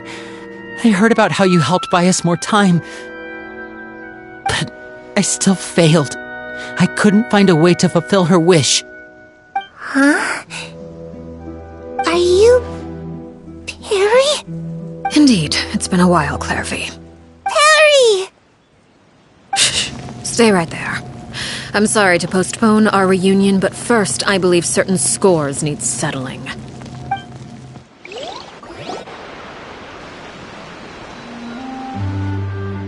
Father, let me explain. Out of my way. Father! You chose to conceal a threat to the house, and for that, you must be punished. Overall, however, I suppose your wrongdoing is hardly the most egregious of the bunch, so I'll deal with your punishments later. As for right now, the more pressing concerns are the traitors among us. By traitors? Do you mean us? Father, let me explain. We didn't mean to... Fultz, why don't you share what you heard? Yes, Father. Secret Midnight Meeting number 3. Participants, Filial, Nantoi, Sato, Toddy. Nantoi clearly said, if only Father wasn't the one who took us in.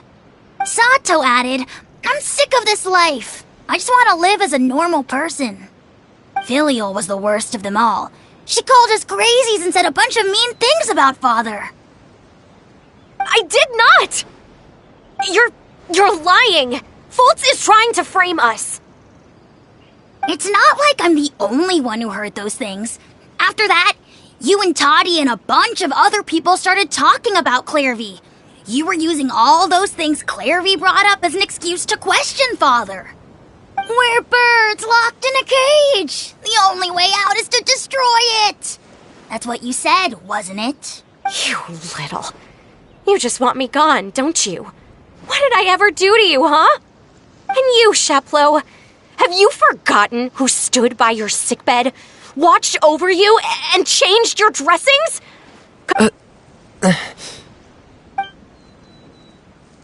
You're wrong, Filial. We don't want you to die. You're our family. Liar.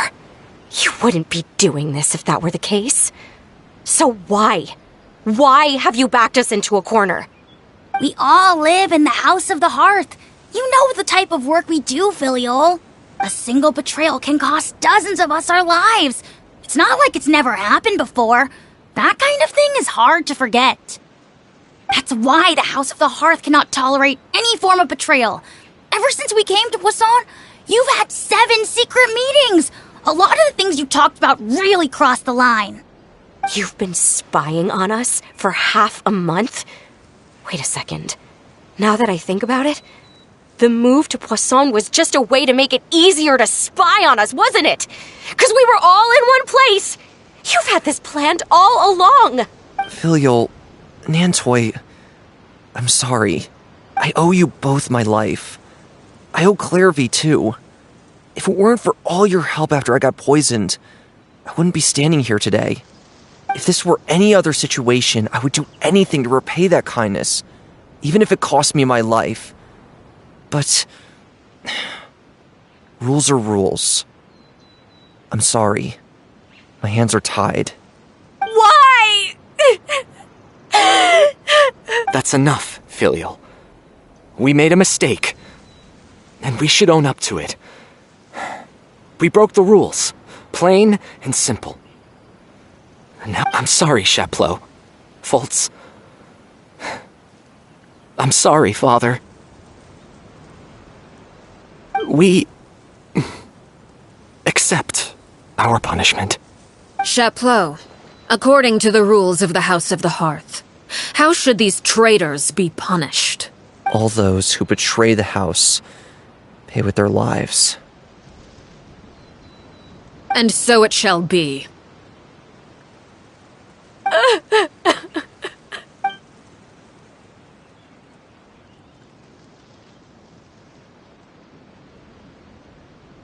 Father, please wait!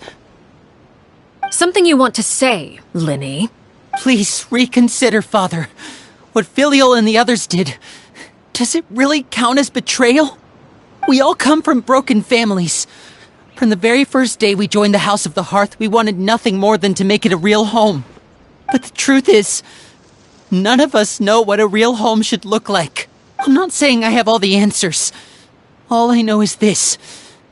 Killing Filial and the others may uphold the rules, but doing so will only bring us further away from being a real family than we've ever been.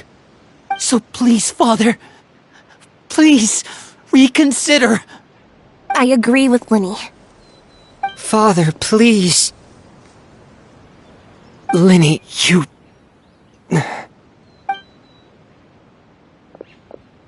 I also agree with Lyney. An order once given cannot be rescinded. However, given the extent of your determination, I suppose we shall have to go about this a different way. Draw your weapons and face me. Our weapons? Father, are you referring to a duel? Precisely. The rules of the house will not be altered. Traitors must be punished. However, resolving disputes with a duel is also one of our rules, one that also applies to me. Demonstrate a sufficient showing of strength, and I shall offer a concession. Wait. Beat Father in a duel? Impossible. Father is way too strong, even for Lyney.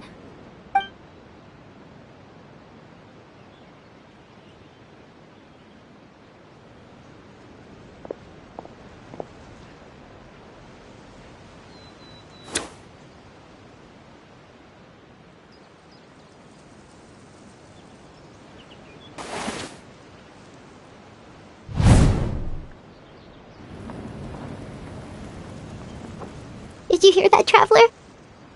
Lyney and the others have to duel the Knave. What should we do? Can they really win something like that? If they lose, those people from the house are really gonna be executed. Hey, are you listening?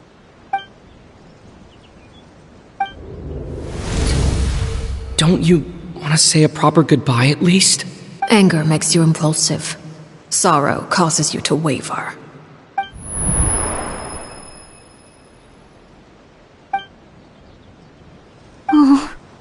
Looking at that expression on her face, she seems really serious about this. When guests are around, families are often on their best behavior. And any disputes are less likely to escalate. When the time comes, make the choice that you deem most appropriate in the situation, and lend your help to the House of the Hearth. What's wrong, Traveler? Hey, where are you going? Traveler? You're asking to join the duel against the Knave? I'll allow it. We do have a ready-made dueling ring at our disposal, after all. All I would advise is this. Keep a firm grasp on your weapon, and give it your all. Any less, and you may just lose your life.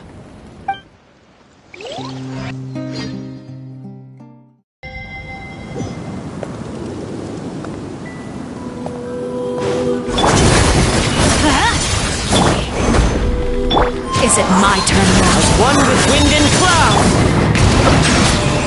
With these rising flames! Watch out for Father's movements! Closer. Is it my turn now? With the fall of darkness, destruction shall rise. Have a taste of purgatory. Father's even stronger than I expected. Into the wind. Gather! This is order. Look at you. Trapped like a bunch of helpless animals. Spare your energy. Running is a Shut clouds high. The birds... Is it my turn now? Be sanctified. Not bad. You've proven to be a worthy opponent after all. Now's our chance! Not bad. You've proven to be a worthy opponent after all. Settle down. Spare your energy. Running is of little use.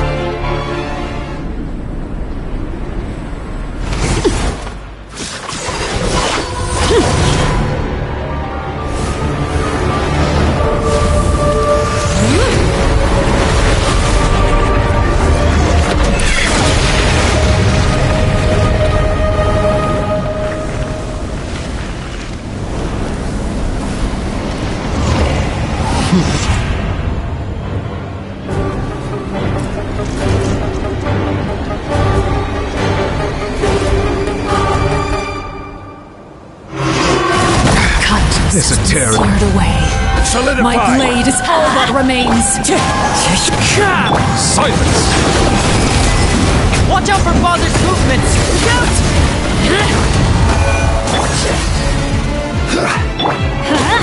Teamwork is dreamwork! One with nature.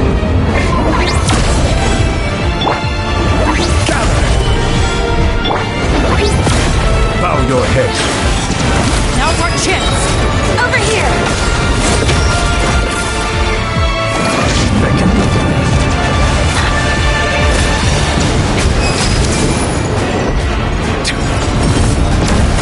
The sun and moon have set. Solidify. Only ruin remains. Watch out for Father's movements! Look out! Order guide you. Silence.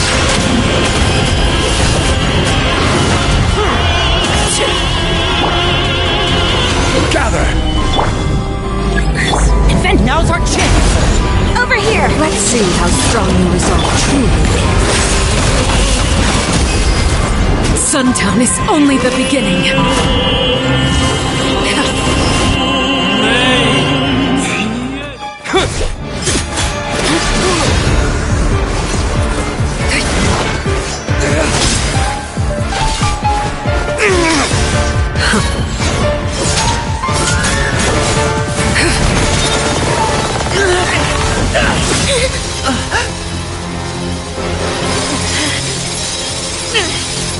You should know better than to crowd in one place.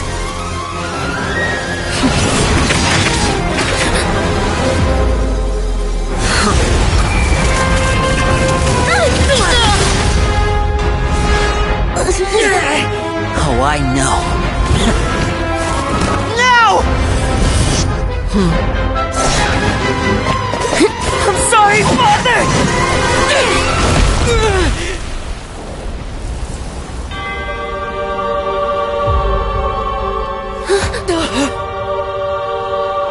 Sorry for what? This pitiful excuse for an attack?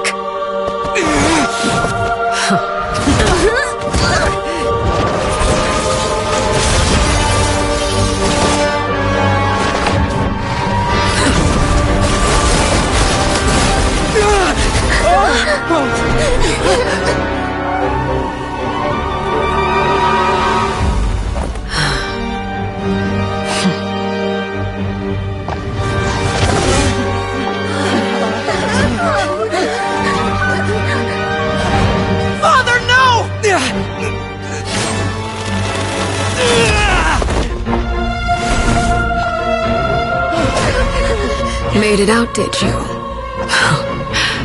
You're stronger than I expected.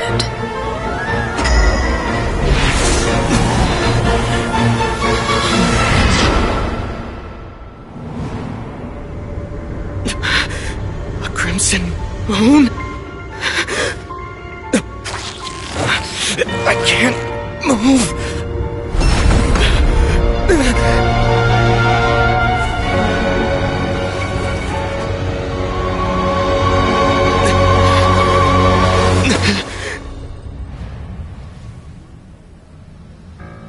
Still, not strong enough to beat me.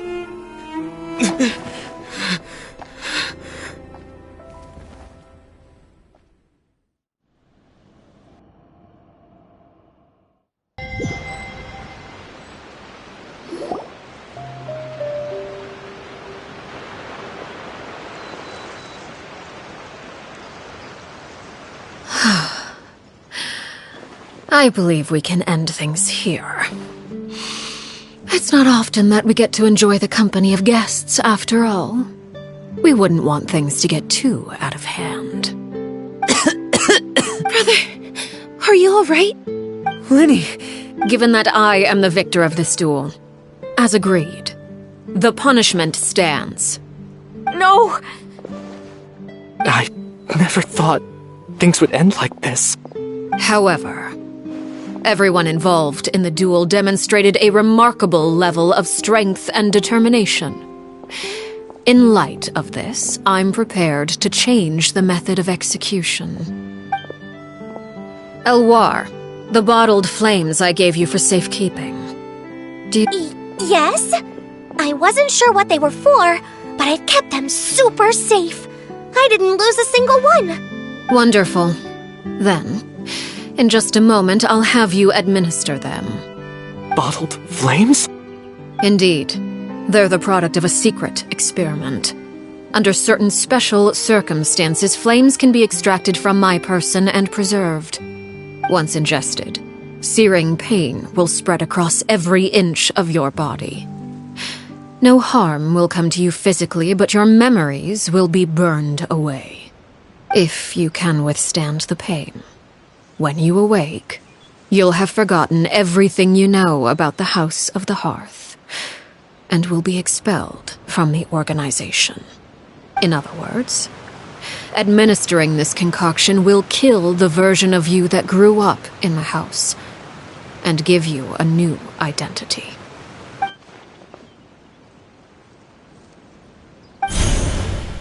Memory is a mysterious thing indeed. Losing a portion of your memories will alter your sense of self.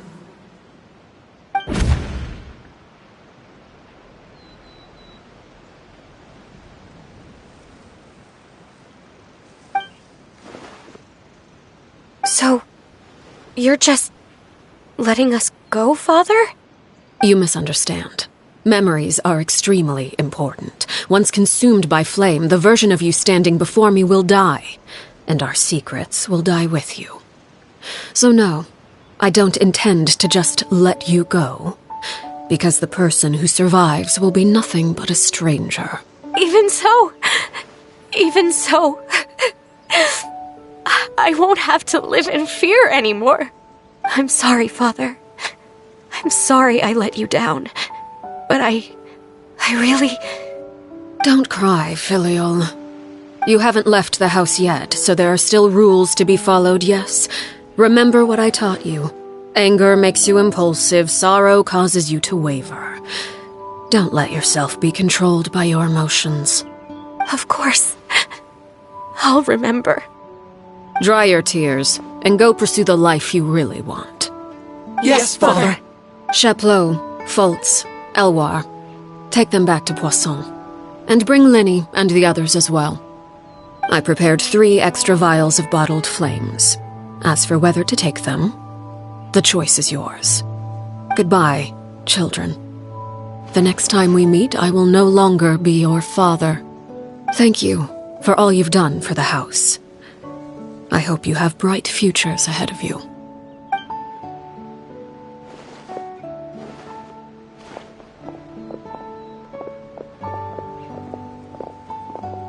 Father! Let's go.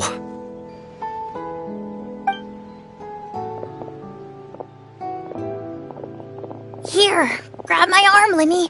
I'll help you walk back. Thank you.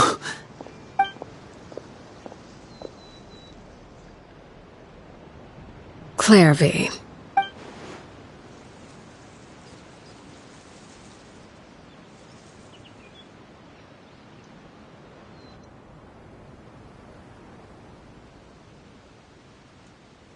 Can we talk now? I've been waiting for a super long time. You really are Perry, aren't you? I haven't seen you in so long. How come you're all grown up? Wait, did I somehow travel to the future on accident? Or am I dreaming? What a long dream. Neither. You died, Clairvy. That's what happened. You could have at least sugarcoated it a little. Look, she's that speechless. Oh. Okay then. Huh? That's it? You accepted it just like that? Yep. If that's what Perry says happened, then I believe her. Perry wouldn't lie to me. Plus, I don't really need to know why I'm like this. I'm more curious about what happens in the future. If you're a harbinger now, Perry, that means Mother is gone, isn't she? Can you tell me about it? I want to know what happened to her. and to me. You never stopped trying to defy fate. At first, no one believed you. You could only vent your frustrations to the moon. In fact, you often sought comfort in the night sky. You wanted to see the aurora, so one night we promised each other we would go to Snezhnaya to see it together. Later on, you tried to run away, but you were brought back each time. Mother spared your life, but it wasn't out of kindness. Instead, she decided to make an example of you by slowly torturing you over time. That way, the other children would know what happens to traitors. Still, you never gave up. Mother hoped that through ruthless duel after ruthless duel, she would be able to crown an ultimate victor among the children she raised. But you called on everyone to unite, to fight to a draw in order to reduce casualties. Your efforts may have only delayed the inevitable, but still. You gave them hope. You tried everything you could think of, but every attempt ended in failure. Still, you never turned your sword on Crucibina, and you never turned it on me. On that gloomy day, you told me, "For the last 16 years of my life, I've done everything I can to fight for freedom. But now, I realize that the only freedom I truly possess is the freedom to choose to die." I never imagined I would say something like that. I must have been feeling really worn down. But somehow, I still think I understand. According to Mother's plan, only one of us was going to make it until the end. And I always hoped that person would be you. If I could do it all over again, I still don't think I would make a different choice. Even when I first met you, I knew you'd be able to do what I couldn't. Is that so? Even now, I'm not sure I truly understand what kind of freedom you were trying to pursue.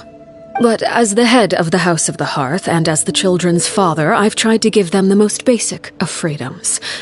The freedom to choose their own fate. It's something I discussed with the Iudex of Fontaine. The children who want to leave the house will have their memories wiped clean of all secrets pertaining to the organization. In return, they will be allowed to live a normal life in Fontaine without being prosecuted for their past. Of course, I won't simply hand freedom to them on a silver platter. They have to fight for it and prove themselves worthy of it. That's more than enough. That's exactly the kind of life I was fighting for. You know, Perry, I think you're a pretty amazing king, and a really great father, too. I'm really happy that you're the one who took over the house. I guess I do have one regret, though. I still haven't seen the outside world. Well, it just so happens that our dear guests over here have been to many nations and traveled to countless places. Perhaps they would be willing to tell you what the outside world is like. Really? Of course! We've traveled all over the place. We've got so many stories, we could probably talk your ears off for 3 days straight!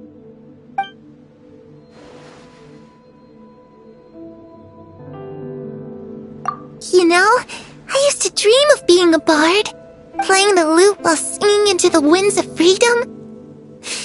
Even if there was no one there to listen, I would have continued to sing no matter what. Ah, that's where Mora comes from. I never knew that before. If I had some Mora, I would buy 3 new dresses. One for me, one for Perry, and one for Mother. It's just too bad Perry doesn't like wearing dresses.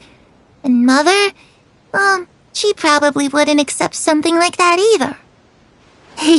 I guess I just have to keep them all for me then.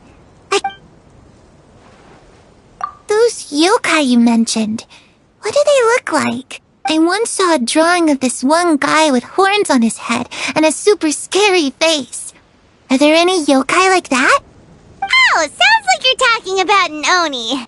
Yep, we've met one, and let Paimon tell you, they're not nearly as scary as they look.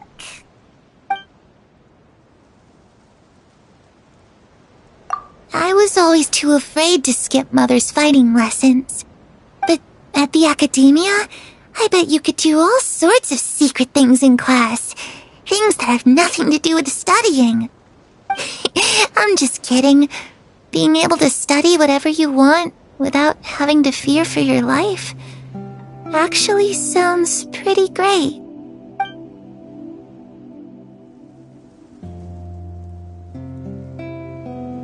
The situation was super dangerous. Lyney and Lynette were accused of committing a crime, and they were going to have to stand trial at the Opera Epicles. Oh no, that must have been hard for all. Don't worry, we were able to turn the situation around super quickly, all thanks to Detective Paimon, of course.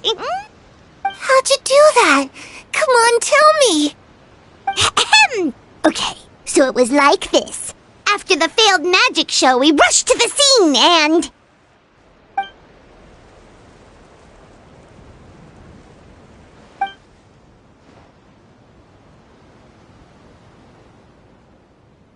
Shadows don't have the capacity to learn or grow. Any new information they encounter is quickly forgotten over time.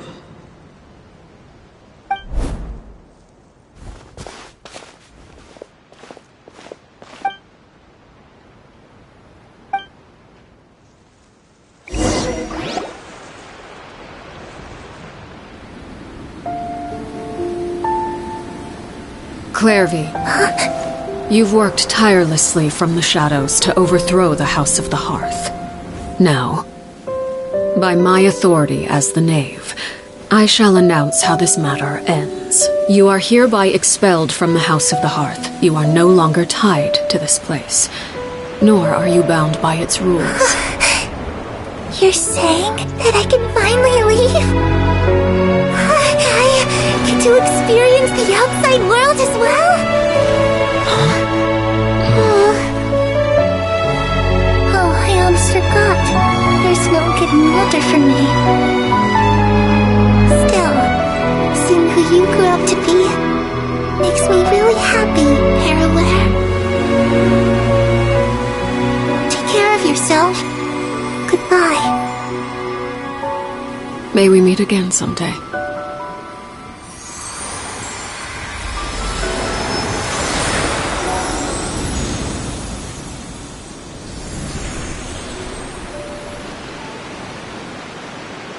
Clairvy. She left so soon. Paimon didn't even get to finish her story. I also have certain sentiments left unsaid. I wanted to tell her that the aurora I saw in Snezhnaya was just as beautiful as the ones in the pictures. But a shadow's memories reset at dawn. Had we delayed any longer, we wouldn't have had the time to say goodbye. Whatever regrets may linger, let them be lost to the coming of a new day. Father? It's Lyney! Hey, Lyney!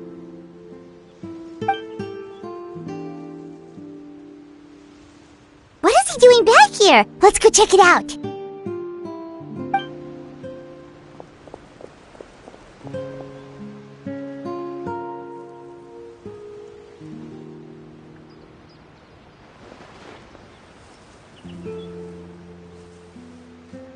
Father, the bottled flames have been administered.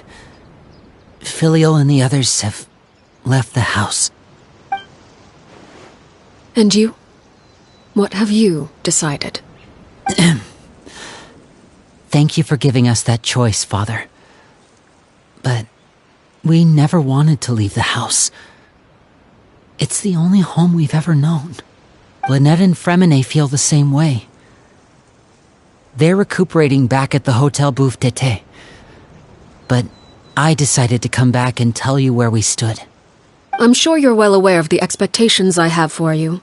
I want you to follow in my footsteps and become the next king of the house. Yet you seem to have different ideas.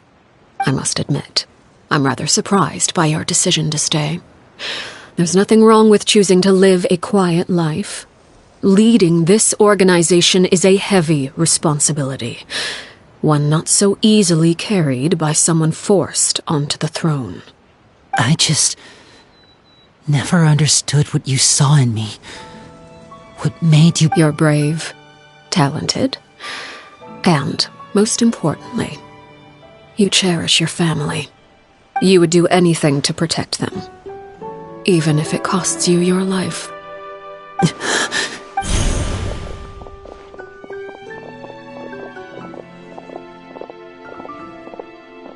Speaking up back there was so brave of you, Lyney. It's all thanks to you that we were able to convince Father to back down. You're a hero, Lyney. Hero? Father is the real hero. Had Father gone all out during the duel, there's no way I would have walked away with my life.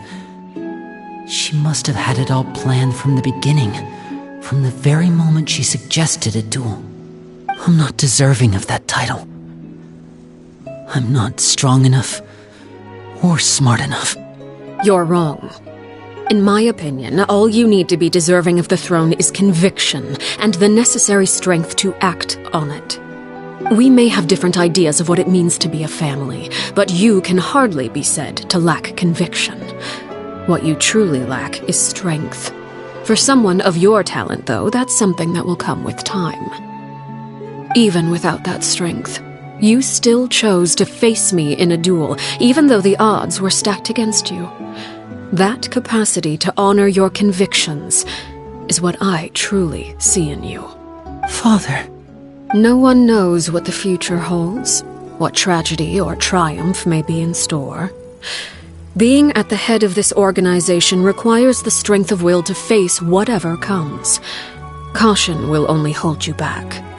If reaching a certain standard were required to go after what you want, I would never have succeeded in killing my predecessor. Back then, there was still a considerable gap between our abilities. Strength may decide the ultimate victor, but those who let a lack of strength dictate their decisions or undermine their convictions will never be worthy of the throne. I understand, Father. Thank you.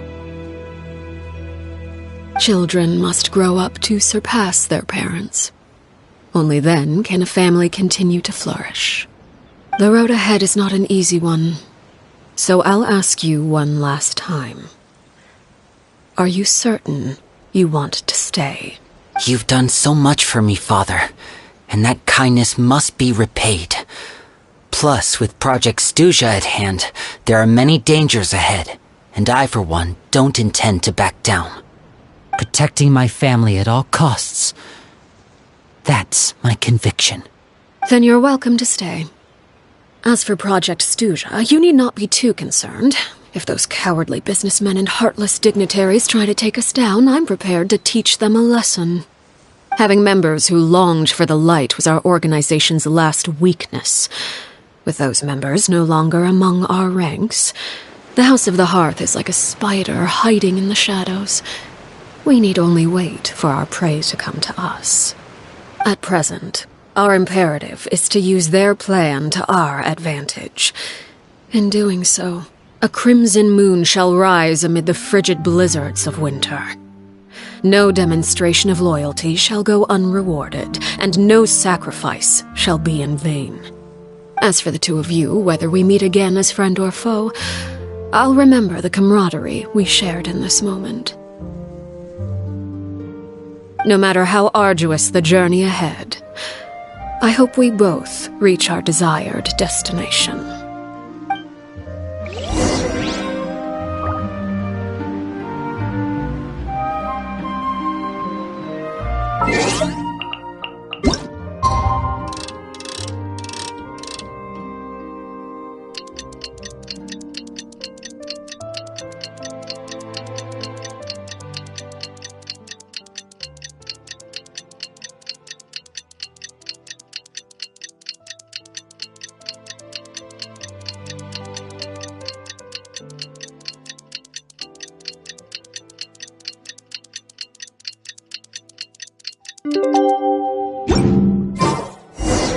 Didn't Lyney say that Lynette and Freminet were recovering at the...